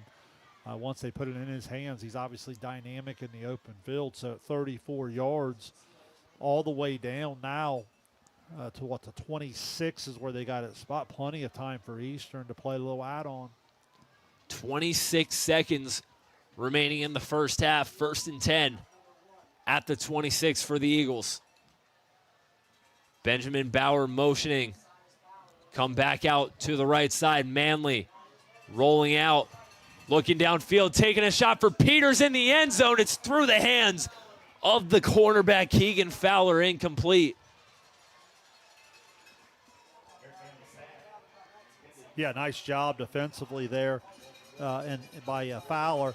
I thought that was good officiating too, Carson, because I thought that was kind of a 50-50 ball, and both guys were trying to play the ball. So I like how the officials let him kind of go a little bit there, and Fowler was able to break it up. 18.7. The clock reads here at Spartan Stadium. And I think they called a holding penalty on Eastern. They did, as they back up 10 yards. Yep. That'll make it 1st down and 20. Still 18.7 left. Bauer orbit motions to the left. They'll hand it off. It's Montgomery. Montgomery up the middle. Jack Montgomery bullies his way inside the 10. Jack Montgomery got the ball, and he had a highway to run through. Yeah, he really did, about 29 yards, and Notre Dame really in the loose prevent and just way too much space underneath. And now you come interesting play call, time and score. Again, we don't talk about it enough in football. Let's see what Eastern has in mind here. On the scoreboard there shows what? 1 timeout remaining. So you certainly can still run the football if you choose to, or even let Manley maybe roll out and have an option to run or throw it. And you've also got Grant Havens, your kicker, has not attempted a field goal yet this season, but he's 4 for 4 on his extra points tonight, and he's pretty much in extra point range should you want to trot him out to kick a field goal before even half. With the penalty earlier, we watched him knock one through. Yeah, honestly, Carson, I think that has to do more with the aggressive nature and the offensive talent than it does the lack of confidence in a field goal. I just think that a lot of times you get in these spots, and if you have the skill kids and the offensive line that Eastern has, you're constantly thinking 6. Absolutely. And I mean, you said it best. When you've got guys like Manley at quarterback, you've got receivers like Boston Webb, Carson Peters, you've got Jack Montgomery carrying the ball. You like to take your chances going forward in the red zone. 1st and goal at the 7. Manley back to throw, looking for Webb in the end zone. It's picked off, but a flag is thrown. They're going to mark it incomplete. I think they're going to get Notre Dame for pass interference. Yeah, I think they are too, and it's going to be a little bit of a tough flag because when he comes out of the break, he kind of loses his footing a little bit, and then the ball was kind of thrown behind, and so it's going to end up going that way. I think you're right, but it's going to kind of be a tough flag against Notre Dame here.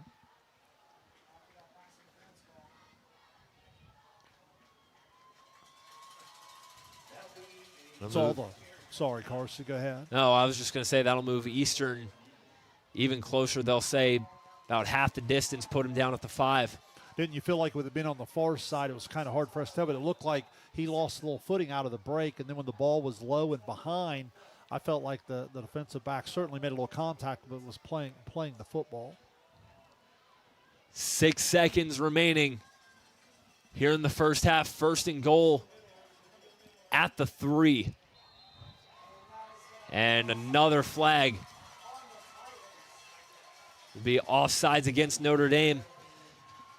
And Shane, really all night long, I know Eastern's offense has made a lot of great plays, but Notre Dame's defense not doing itself any favors with these self-inflicted wounds. No, you're right. I mean, again, such a talented group you're going against. They certainly don't need any help. Now first and goal at the 2 for the Eagles. Manley takes a snap. It's a handoff. Montgomery. Montgomery fights forward, and he's into the end zone. Touchdown, Eagles.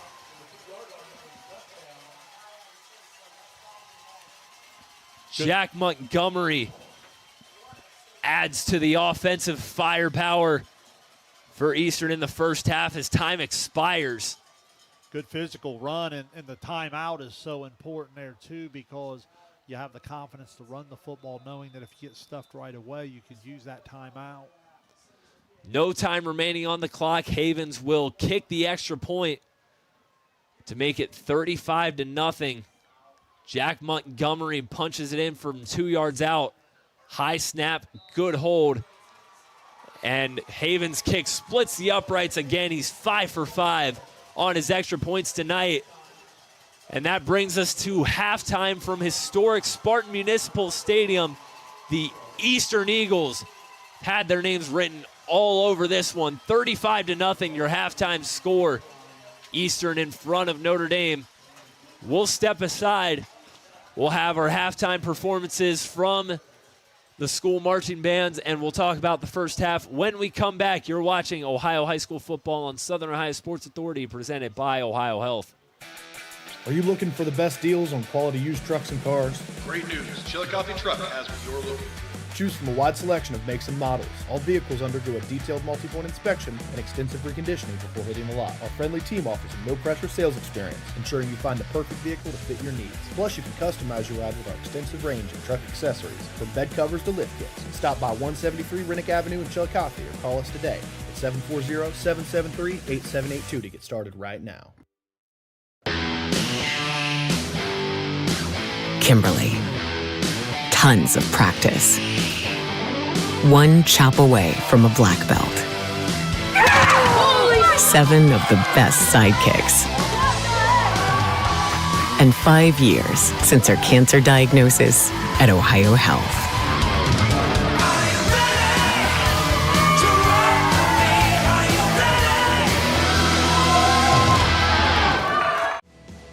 At North Fork Animal Clinic, we're more than your pet's health care. We're your neighbors. We combine top-quality veterinary care with the availability you can count on, keeping tails wagging and pets thriving. And as proud supporters of youth sports in Southern Ohio, we're committed to helping our whole community grow strong. North Fork Animal Clinic, caring for pets, supporting our community. Richard. Countless nights in the garage. 8 shiny new pistons. 1 very happy 16-year-old granddaughter. And 2 years since starting cancer treatment at Ohio Health.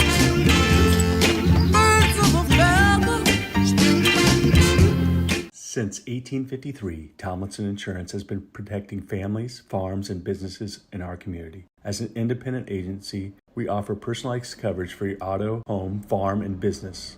plus health and life insurance too. And we proudly partner with Erie Insurance to give you peace of mind with reliable coverage at competitive rates. Tomlinson Insurance. Let our history be your future. Call us today at 740-773-4181 or visit us at tomlinsonins.com.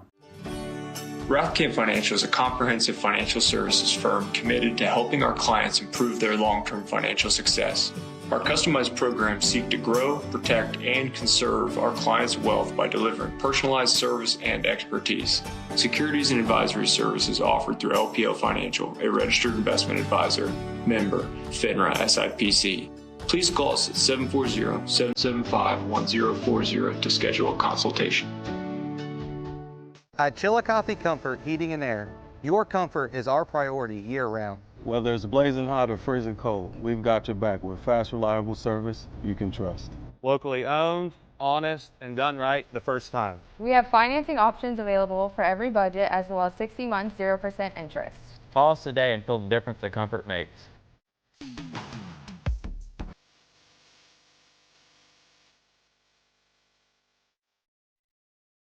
This broadcast is brought to you in part by Willie & Son Trucking. Willie & Son Trucking has been a proud supporter of local student athletes, coaches, and athletic programs throughout its history. Be sure to look out for the Shack Athlete of the Week presented by Willie & Son Trucking each week at sosaohio.com. Glo Fiber is now in Ohio. And with gig speed fiber internet, we're keeping things real. As in real reliable speeds. Real people who really want to talk to you. Not to mention, real simple pricing. Switch to Glo Fiber today to get real fast, real reliable fiber internet and your first month free. Glo Fiber is here. Welcome to Glo Ohio. Call 1-833-WANT-GLO or visit glofiber.com to switch today.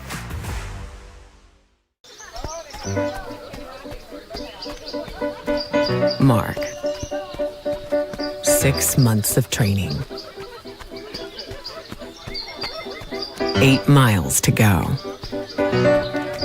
A 3-way tie for almost last place. And 3 years since he and his team at Ohio Health left cancer in the dust.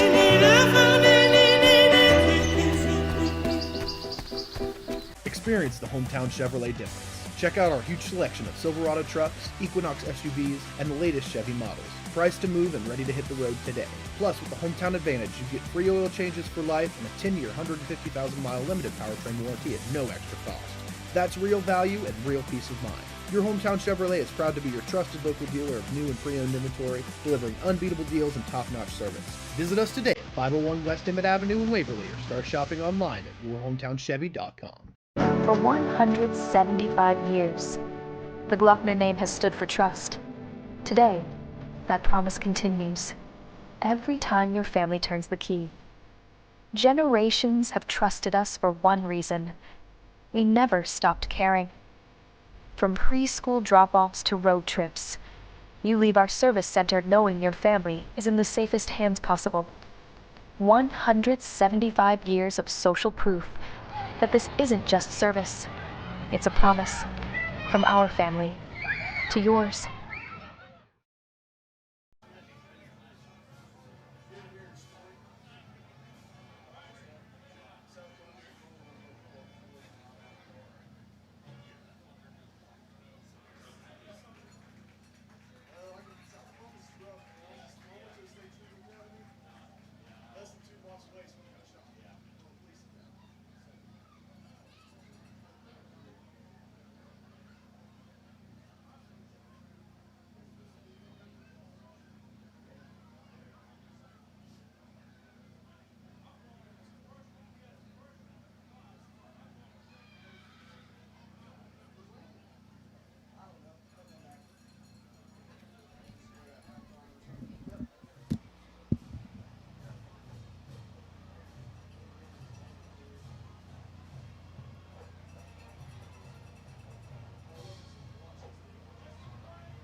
Kimberly.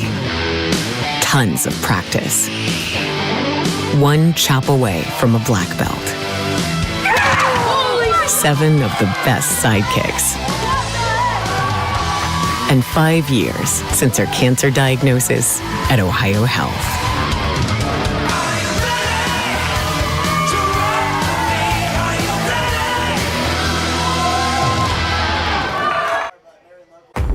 Glow Fiber is now in Ohio. And with gig speed fiber internet, we're keeping things real. As in real, reliable speeds. Real people who really want to talk to you. Not to mention, real simple pricing. Switch to Glow Fiber today to get real fast, real reliable fiber internet and your first month free. Glow Fiber is here. Welcome to Glow Ohio. Call 1-833-WANT-GLOW or visit glowfiber.com to switch today. For 175 years, the Glockner name has stood for trust.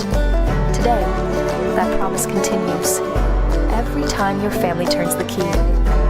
Generations have trusted us for one reason. We never stopped caring. From preschool drop-offs to road trips, you leave our service center knowing your family is in the safest hands possible. 175 years of social proof that this isn't just service. It's a promise from our family to yours.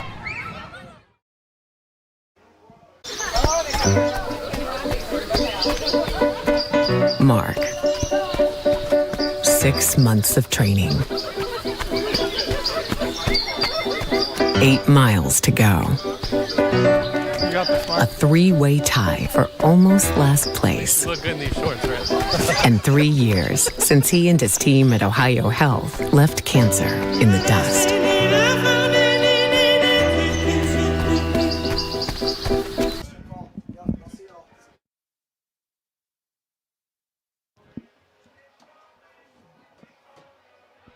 We welcome you back into Spartan Municipal Stadium here on the banks of the Ohio River. It's halftime in this SOC1 Battle of the Unbeatens as Eastern holds a commanding 35-0 lead over the Titans of Notre Dame. Through one half of play, Carson Francis and Shane Combs back with you. Shane, it was all Eastern in the first half. Really, after that first drive, they threw the interception. They really just put it in the rearview mirror, and it was firing on all cylinders from there. Yeah, you're right. I mean, the two teams traded interceptions early in the game, and Notre Dame had an opportunity to get a little closer than a 42-yard attempt. Nonetheless, that's what they tried. Pretty good kick. Just doesn't quite make it through. And from that point on, I think if I had to summarize the first half, Parson, it would just be quick strike capability of Eastern is leading the way, and it's all led by their talented quarterback, Eric Manley. You know, he's only 6 of 11 through the air, but he has the 2 touchdown passes, one of 24 yards. That one came to Carson Peters, and then the 54-yard strike came to Boston Webb. Webb has 3 catches, 96 yards, and that touchdown. Trey Kelly has 2 catches for 38. Carson Peters, 1 catch for 24. So, obviously, Manley. And then also, you flip over to the rushing side, and Manley only the 3 carries for 60 yards, but he had the 44-yard touchdown. So he's getting it going there. Jack Montgomery's been able to keep him balanced. I've got him unofficially at 10 carries, right up around 90 yards. He also has a touchdown. And then Trey Kelly, the kind of the hybrid type kid that can run it and catch it. He had the 1-yard touchdown. That was set up on a drive where there was a nice 28-yard pass play to Webb, and then Montgomery had a long run down into the 1-yard line when Trey Kelly went in. So everything's been based on the big play, quick strike capability of the Eastern offense. Yeah, Shane, coming into this game, too, this was important not only in the league standings, but also in the playoff picture as well. Coming in, Notre Dame was the 3rd seed in Division 7 Region 28 Eastern, the 4th seed. Both teams were in position to qualify for a first-round bye. And you've got to think that this game was an elimination game, so to speak, for who could get a bye of these two teams. And right now it's looking like Eastern running away with the right to have Week 11 off.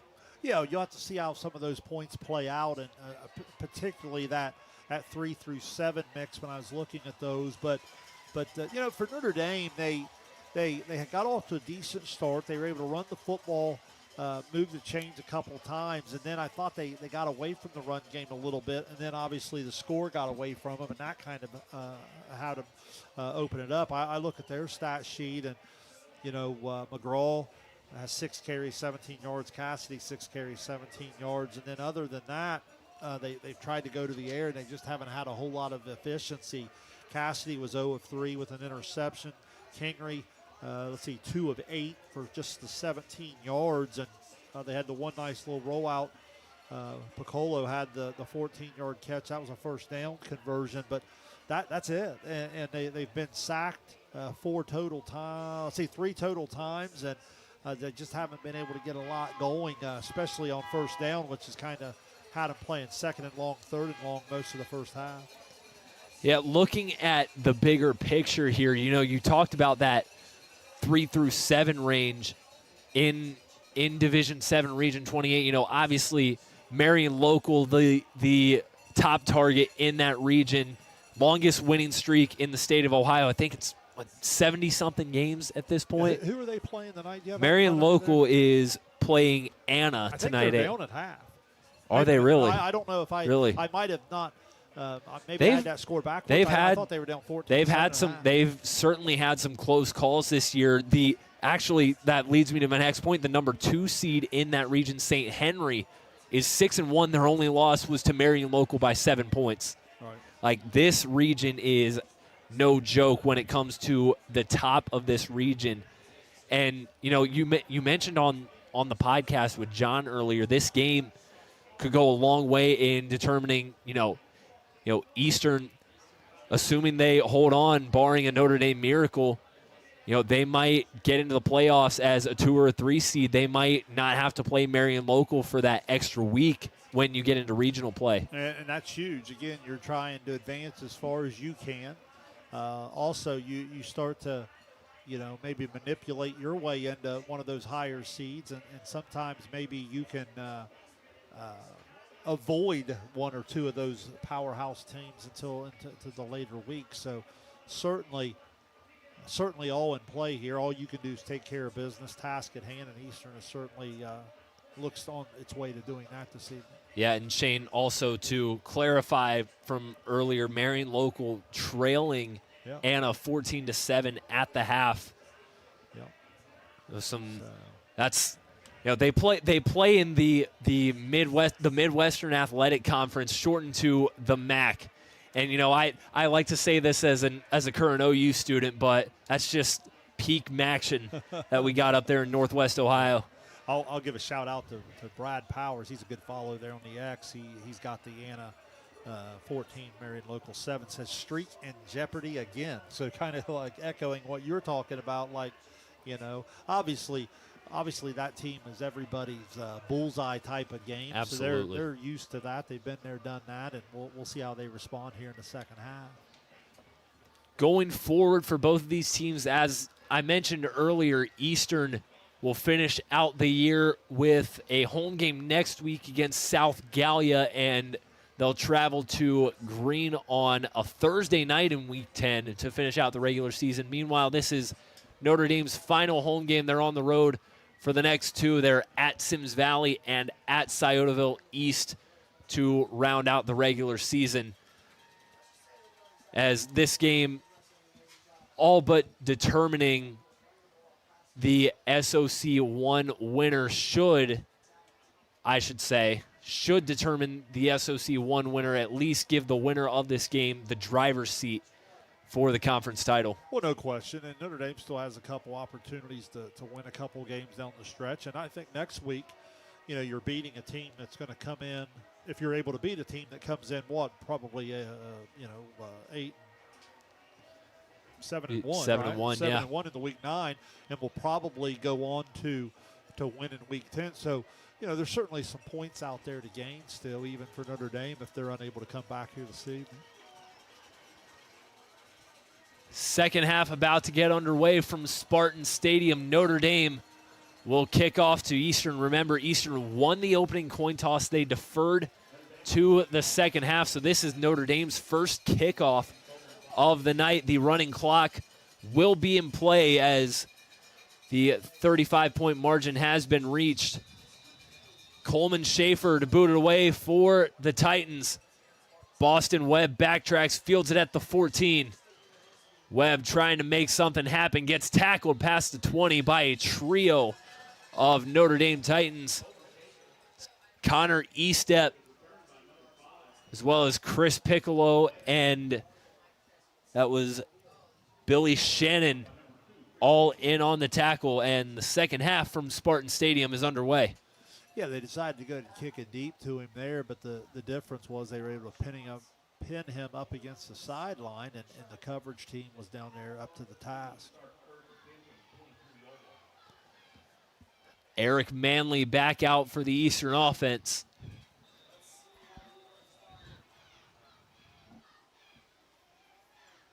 As the officials are waiting on the clock to start running, the running clock is supposed to be in play, and they get it going here, counting down from 11:50.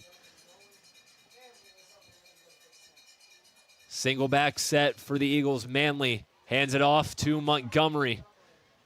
Jack Montgomery fights forward for a gain of a couple, and he's wrestled down by a handful of Notre Dame defenders. It was Matthew Hiles, one of the Titans, in on that tackle. Great first half carrying the ball for Jack Montgomery. Yeah, he's knocking on the door of a 100-yard. I've got him unofficially right around that 95 mark, and well on his way to another 100-yard performance.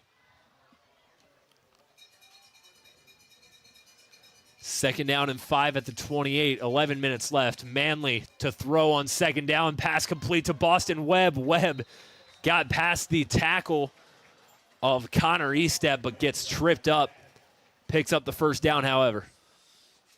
Yeah, well, I mean, early, that's all set up by the deep ball early. You know, obviously you're worried about Webb running by you, so just that little pitch and catch for the first down, that's easy money. Connection to Boston Webb from Eric Manley has paid off well tonight for Eastern. Webb, a playmaker in his own right. But when you've got a quarterback like Eric Manley to get him the ball, anything can happen. First and 10 at the 38, 10-11 on the clock. It continues to run. Manley, shovel pass to Montgomery. Montgomery into the open field. Jack Montgomery, he breaks another tackle, and he gets pushed down from behind at the 35. Electric running from Jack Montgomery. What a play design from the Eagles as well. Yeah, it really was. About 30 yards on the little shovel pass, and it's just another creative way to get Montgomery the football. I mentioned him coming up close to 100 yards. That's his first reception there, and it goes for about 30 yards.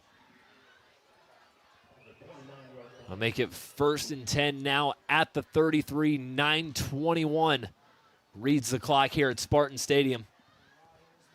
Manley to throw on first down. Manley rolling out. He's under pressure, trying to get it away. He just does. And they're saying it's a live ball. Eastern picks it up. It's Fowler down the far sideline. They called that a forward pass. Or no, they called that a fumble rather than a forward pass. Good awareness from Justin Fowler to recognize it and scoop the ball back up for Eastern. Well, you heard me make the reference of the strong hands with Manley early in the game. Part of that is that pump fake that you hear so many people talk about on Saturday and Sunday. That time I think the ball just kind of popped loose a little bit, and as a result, had a live football. Carson, I thought that time the pocket would have allowed him to maybe step up through the middle. When he went to try to flush himself out to the right side, he kind of ran into the pass rush. Called a loss of 11 on the loose ball, 2nd and 21.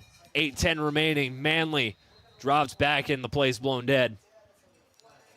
Illegal formation called on the Eagles. It's going to take it from the 44 back to the 49, and the penalty started to add up on Eastern a little bit there in the second quarter. I thought they lost their attention to detail a little bit. I mean, they got away with it a little bit because of how talented and how explosive they are offensively. But again, that's something I know that'll be discussed in the film room. Yeah, absolutely. And when you're a team that's been playing as well as Eastern, you want to make sure that you're sharp in all areas of the game, no matter what the score is. You want to be playing your best football at all times, especially this late. Manley to throw again, taking a shot downfield, intended for Carson Peters. It's incomplete. Yeah, outstanding coverage there. Kind of ran the route for him, got the inside there, and then did a good job of showing the hands. That was E-step on the coverage, I believe. Yes. It's Connor E-step, that far side corner. It's a senior for Notre Dame, and it's senior night here at Spartan Municipal Stadium as well. The last home game of the year for the Titans.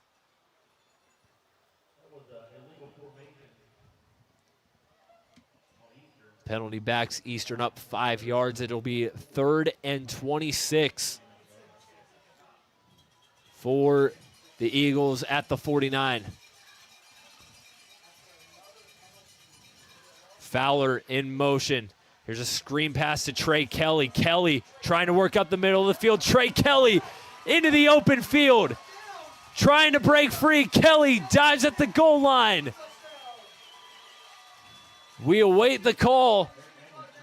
Or to say he's down at the 1. Beautiful setup on the screen. Trey Kelly taking it up the middle. Puts Eastern at the 1, or so we think. It's going to come all the way back. That's the same exact play they ran just to the there at the on the other side of the field in the second quarter.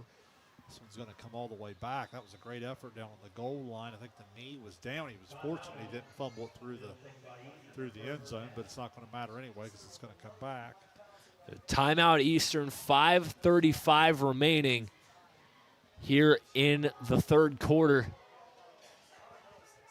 As the penalty waves off the big play to Trey Kelly. Shane, Eric Manley's made a lot of dynamic plays throwing the ball as he's finding receivers left and right.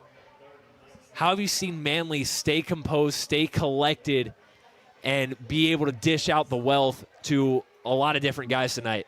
Well, to me, it's been a result of his ability to extend plays, but it's also been the ability of the offensive line and their versatility.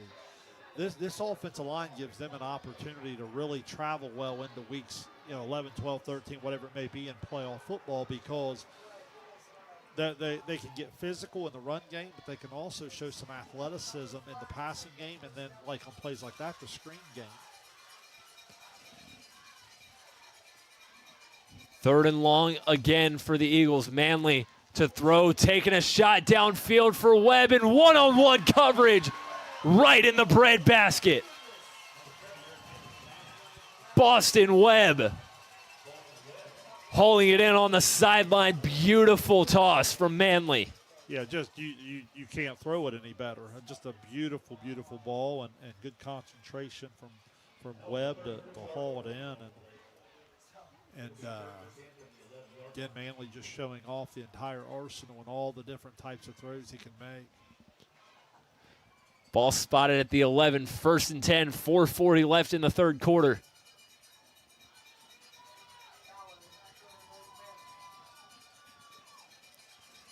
Fowler in the backfield with Manley. First down, Manley rolling out, firing to the end zone. It's caught, through the hands of Peters. Carson Peters almost hauled in a touchdown. Broken up by E-Step. 2nd down and 10. E-Step continues to compete hard and, again, design rollout. Thought Notre Dame did a nice job of setting the edge and not letting him out around the corner. E-Step he's had a couple nice plays in coverage tonight, especially here on this opening drive of the second half. Trying to keep Eastern from adding on another, but that penalty will not help Notre Dame. Another offsides penalty gives Eastern 5 free yards. Yeah, 6-yard line now. Make it 2nd and 5 at the 6. Notre Dame has 1 yard to spare for Eastern to get a first down but not score, but 5 yards is going to come right back, Shane. Yeah, he comes up. He was belting determined that was the snap count. The other 10 teammates didn't agree with it. We're at 2:50 left here in the third quarter. The running clock in play with Eastern ahead by 35. Back to 2nd and 10 at the 11.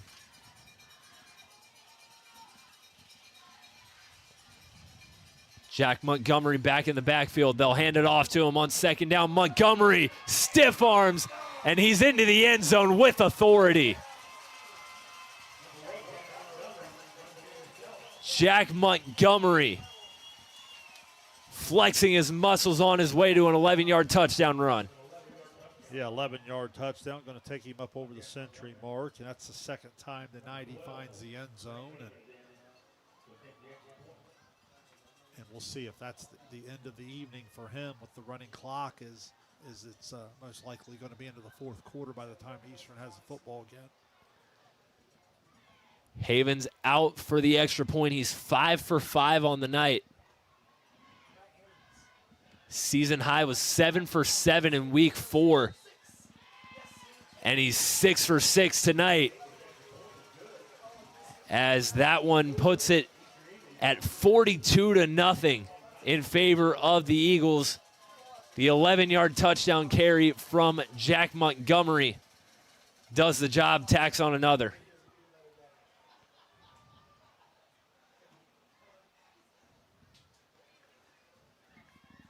Carson, I love the inside run game of Montgomery because I think it just really stabilizes the versatility of the entire offense.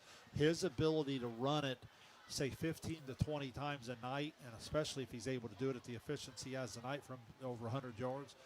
Now it allows Manley to pull the ball back and become a runner himself. It allows him to do play action, some play fakes, roll out, some different things. And they obviously have a dynamic set of wide receivers led by Boston Webb and Trey Kelly. But we've even seen Carson Peters get involved tonight, and there we even see the shovel pass to Montgomery out of the backfield. So I just love how many different ways Eastern can come at you. Yeah, you said it best, Shane. These Eagles have been using anybody and everybody to get the ball downfield, even guys that haven't found pay dirt, guys like Trey Kelly, guys like Justin Fowler who have carried the ball a couple times, Benjamin Bauer, just everybody getting their hands on the rock and doing their job. Minute 37 left in the third quarter. That kickoff bounces out of bounds for a penalty.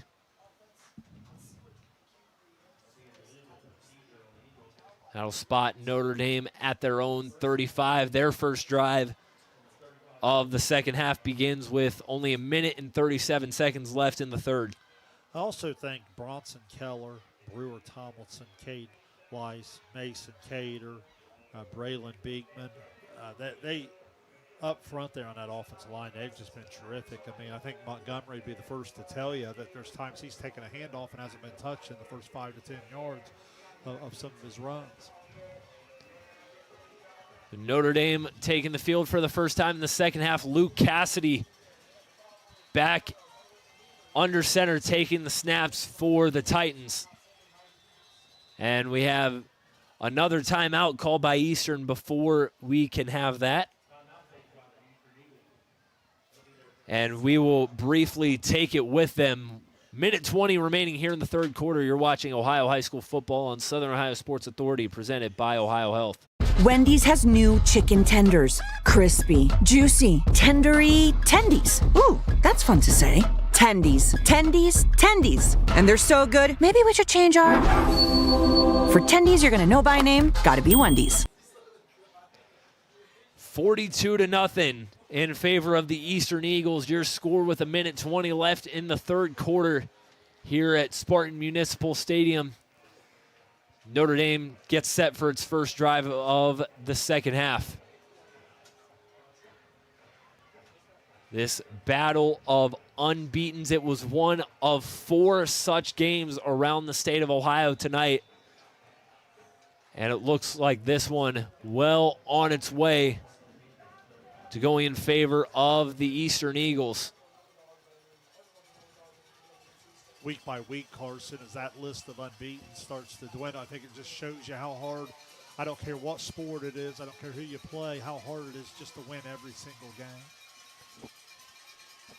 Luke Cassidy back there taking snaps for Notre Dame. Connor Estep in motion. Cassidy gonna keep it, gets to the near sideline, gets out of bounds after picking up about 3 yards.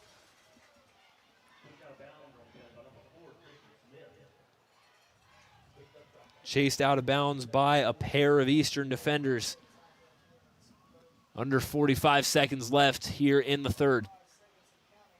Yeah, nice play design there. They motion out and just kind of make it a numbers game and trust Cassidy's speed to get to the edge, and he gets about 4, maybe 5 there on that first down run. Christian Smith, one of the Eagles, credited to chasing Cassidy out of bounds. 22 seconds left here in the third, 2nd down and 6. Estep motioning to the left. Cassidy drops back to throw. Under pressure, taking a shot downfield. It is incomplete. Shane, you would know as a baseball coach, someone's got to call that. Yeah, it went ahead and ended up taking a shot, and even with the incomplete, because of the running clock, that's going to run out the third period quarter, and that shows you with the running clock just how quick these things go.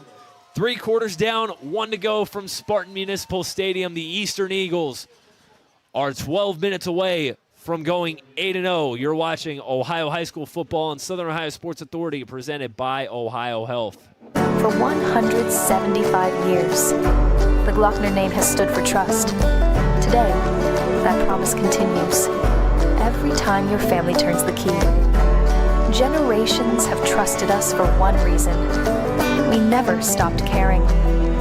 From preschool drop-offs to road trips, you leave our service center knowing your family is in the safest hands possible. 175 years of social proof that this isn't just service. It's a promise from our family to yours. Fourth quarter getting ready to begin here at Spartan Municipal Stadium. Eastern well in control on Notre Dame. 42-0.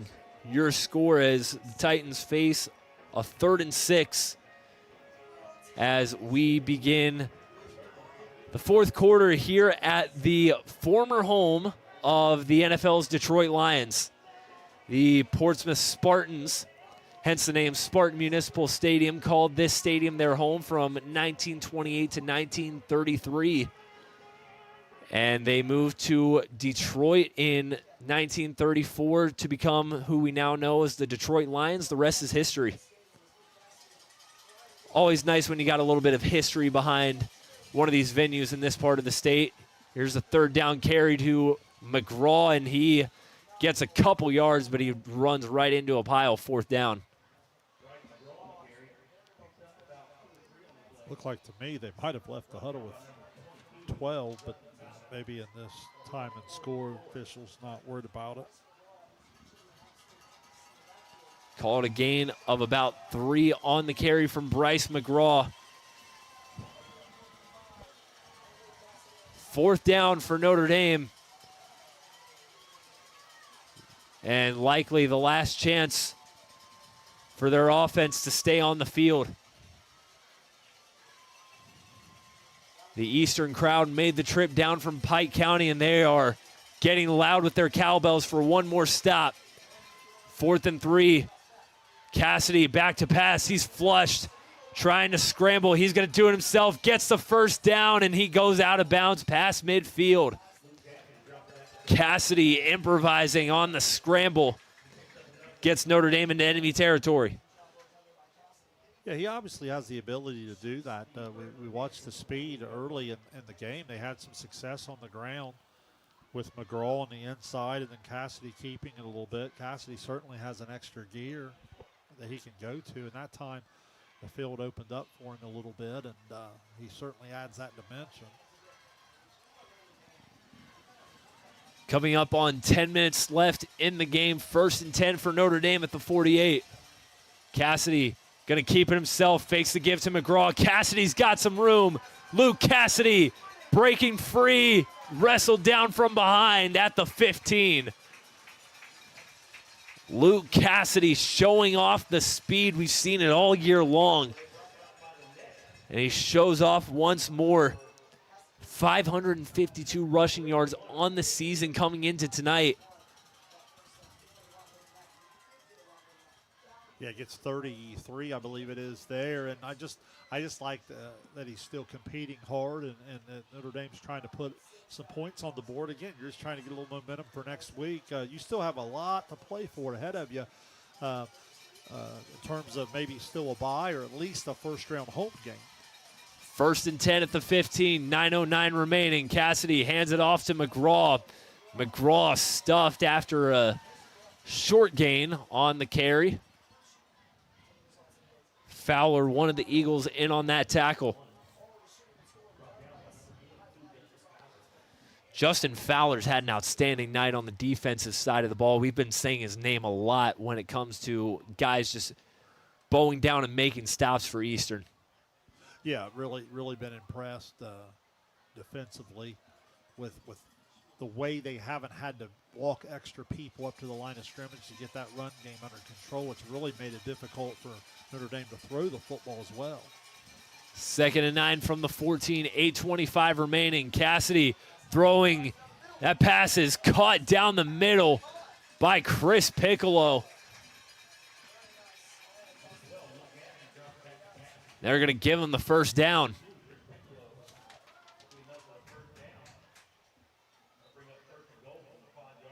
Yeah, Piccolo's second catch of the evening. Now has about 24 yards on the 2 catches.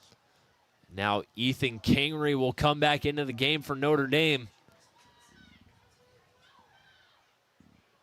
1st and goal at the 5. Notre Dame trying to get on the board and salvage a drive here with 7:40 remaining. Looks like Cassidy will still take the snap. Kingery lining up to the right of Luke Cassidy. Loaded backfield for Notre Dame. 1st and goal at the 5. Cassidy gonna keep it, and he gets dropped behind the line by who else? Justin Fowler once again.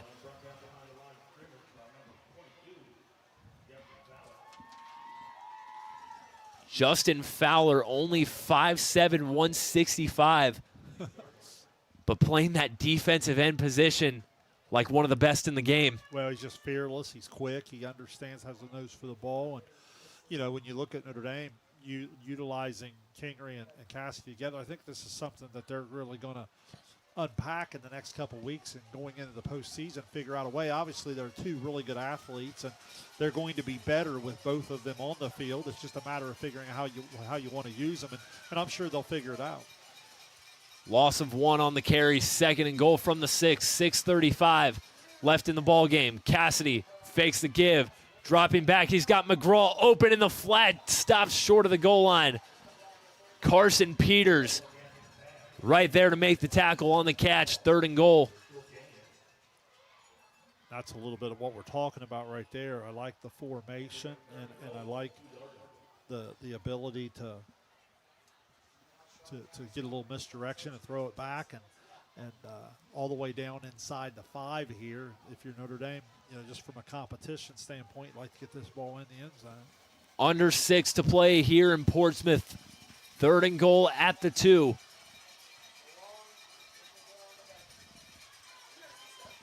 Kingery lining up on the left side like a tight end. 3rd down, Cassidy gonna keep it, gets to the corner, he lost the football. They're gonna say he stepped out of bounds at the 1. And that's where the play is blown dead. It'll be 4th and goal from that spot.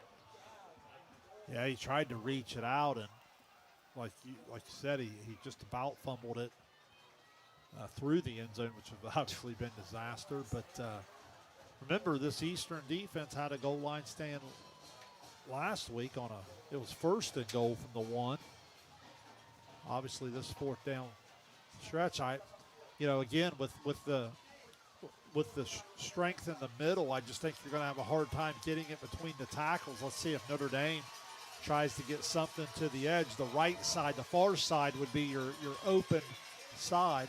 Looks like Kingery's going to take a snap. 4:50 left, 4th and goal at the 2. Kingery on the keeper. Kingery lowers his shoulder, and he's into the end zone. Touchdown, Notre Dame.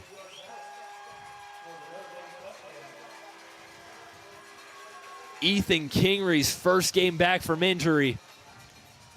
And late in the game, he finds pay dirt, salvages some points for the Titans. Yeah, give the offensive line a lot of credit there. Hiles at the center. They went off that left side with Canner and Carter. He stepped over at the left tackle. They've had some trouble since the opening drive of the game getting some inside push, and there they did. Schaefer's extra point is up and good. Out of the hold of Cassidy. 42-7. After the 2-yard touchdown run from Ethan Kingery puts Notre Dame on the board. 4:09 left to play from Spartan Stadium. You're watching Ohio High School football on Southern Ohio Sports Authority, presented by Ohio Health. Are you looking for the best deals on quality used trucks and cars? Great news. Chillicothe Truck has what you're looking for. Choose from a wide selection of makes and models. All vehicles undergo a detailed multi-point inspection and extensive reconditioning before hitting the lot. Our friendly team offers a no-pressure sales experience, ensuring you find the perfect vehicle to fit your needs. Plus, you can customize your ride with our extensive range of truck accessories, from bed covers to lift kits. Stop by 173 Rennick Avenue in Chillicothe or call us today at 740-773-8782 to get started right now. 4:09 left to play from Spartan Municipal Stadium as Notre Dame finally gets on the board late in this one. A 2-yard carry from Ethan Kingery makes it 42-7. Shane, looking ahead on our coverage here on Southern Ohio Sports Authority, presented by Ohio Health. Don't forget tonight, soon after this game ends, probably around 9:45, we will have the Coach's Call-In Show, the Haynes Total Healthcare Coach's Call-In Show, presented by Edward Jones, John Bruce, and Jeff Miller back in our Chillicothe studio. We'll talk to some local football head coaches on tonight's coverage. Coleman Schaefer will boot it away for Notre Dame, straight out of bounds. And that'll set up Eastern at the 35. And also, don't forget, start of next week, Shane, you and John will have the weekly Overtime podcast presented by Perfection One, talking about all of our local high school sports coverage.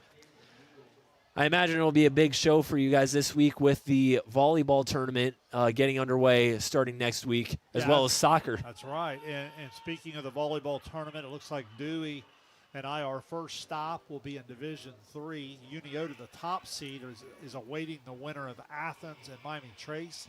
They will host that winner, and we will be there at Unioto High School. I believe that is a Thursday night game, so make sure you're subscribed to the YouTube channel where you get that notification where we can get you well aware of what we're doing. Our plan is to do that. There's an incredible high level of Division IV volleyball. We're most likely going to follow Division IV in the semifinal final there at the district level, and then we'll probably pick up D5 when our 3 teams go out to the regional. 3:40 remaining here in the ballgame. New quarterback for Eastern is the senior Braylon Alexander. So 1 for 7 passing for 5 yards on the year. We'll get to carry out the remainder of this game for the Eagles. Here's a handoff to Fowler up the middle. He lowers his shoulder, gets a couple on that carry. Bryce McGraw on the tackle for Notre Dame. So Eastern will extend its regular season winning streak to 32 games with the win tonight. Their last loss in the regular season was 3 years ago to Notre Dame. And they made it clear from the beginning they were not going to let the Titans end the streak that started after playing them 3 years ago. 2:40 remaining. Here's Alexander on the keeper. Alexander wrestled down at the line of scrimmage. Authoritative hit by Chris Piccolo. 3rd and 7. Again, both teams just trying to get out of this one as healthy as possible. Obviously, when you start getting down in that D6, D7 range, Carson, you're dealing with smaller rosters. You can't afford key injuries. You can't afford injuries at all, but you really can't afford injuries to some of your top guys who you ask to play so many different roles on offense, defense, special teams. Under 2 minutes left, 3rd and 7 at the 38. Alexander looking to throw for the first time. Pump fakes, and he's under pressure, and he gets leveled behind the line. As Coleman Schaefer in cleanup duty on the sack brings up 4th down. Shane, you mentioned how a lot of these D6, D7, these smaller schools, you want to keep your guys healthy, but when you don't have a lot of people on the roster, it kind of limits your options to how you can use all of your guys late in games like these. It does, but I think that's where you be creative. I think that's where the running clock in this type of situation really helps. And then, you can be creative in how you utilize the clock, and you want to get some meaningful reps for some guys in spots in case they ever have to go in there and do that, especially down the stretch into the playoffs. But obviously, situations like this, when game's in hand, the running clock allows you to kind of really limit the snaps and limit some of the chance of injury. Under a minute left, Eastern to punt it away. They might just let this go to the penalty there, and then what that would do is it would just end up running the clock out anyway because they would reset the play clock, so this might just do it right here anyway. I think that's exactly what the Eagles are going to do. As the ref signaling for the clock to continue running, and the final seconds will wind down. That will wrap us up from Eastern. The Eagles extend their win streak in the regular season to 32 games. A 42-7 win over Notre Dame here at Spartan Stadium moves the Eagles to 8-0 and puts them in the driver's seat for the SOC1 title.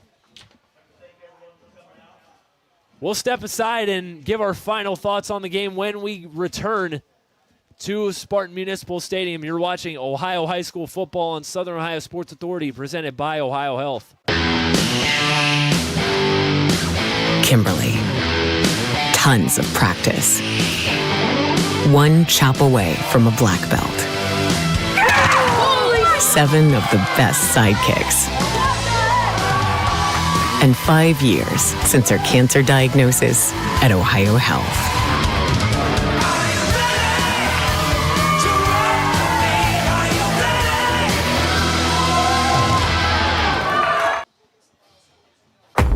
Glo Fiber is now in Ohio.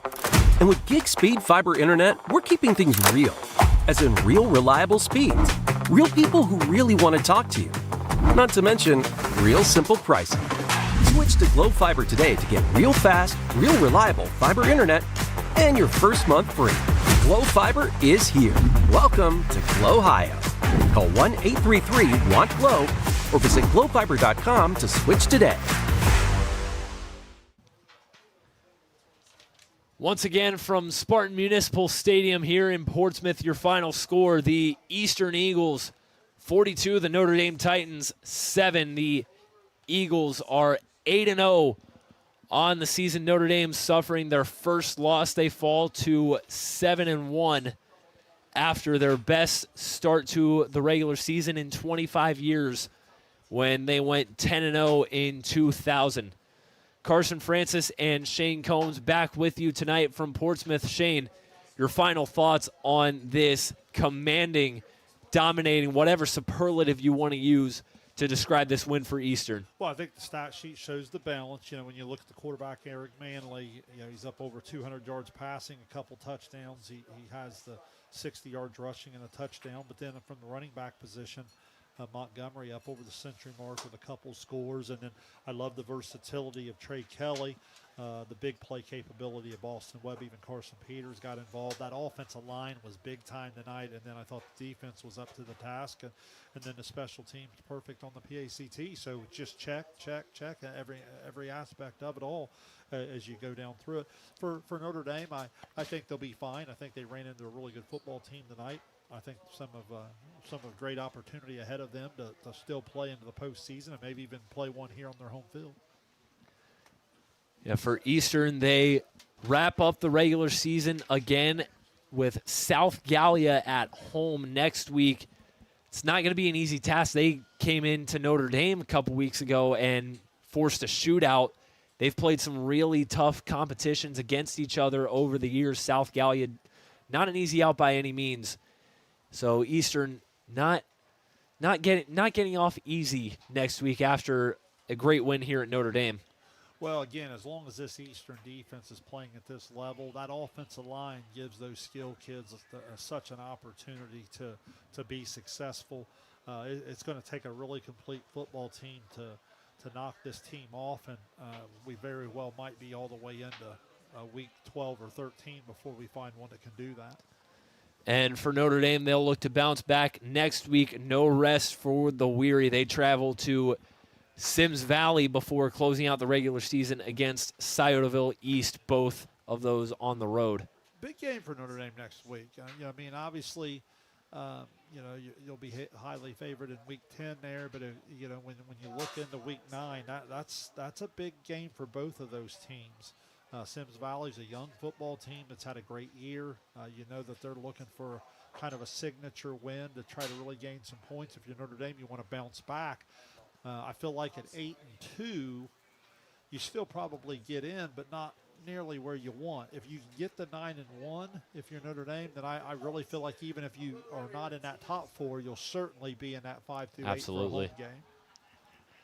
That'll wrap it up from our coverage here at Spartan Municipal Stadium. Be sure to tune into our football coverage next week. We've got a big one on hand for us next week. We will be back at Miami Trace as the Panthers host the Jackson Ironmen in what should be the de facto FAC title game. Yeah, looking forward to that. What a great facility. You and I enjoyed our trip over there a couple weeks back, and should just be an incredible football game, and really, really looking forward to doing that one with you. And also, again, be sure to be on the lookout for the Haynes Total Healthcare Coaches Call-In Show presented by Edward Jones tonight at 9:45 with John Bruce and Jeff Miller back in the Chillicothe studio. Also, the weekly podcast of Sosa Overtime presented by Perfection One that will come out early next week. And then our volleyball, soccer, any high school sports coverage throughout the week. Be sure to follow us on all of our social medias for coverage there.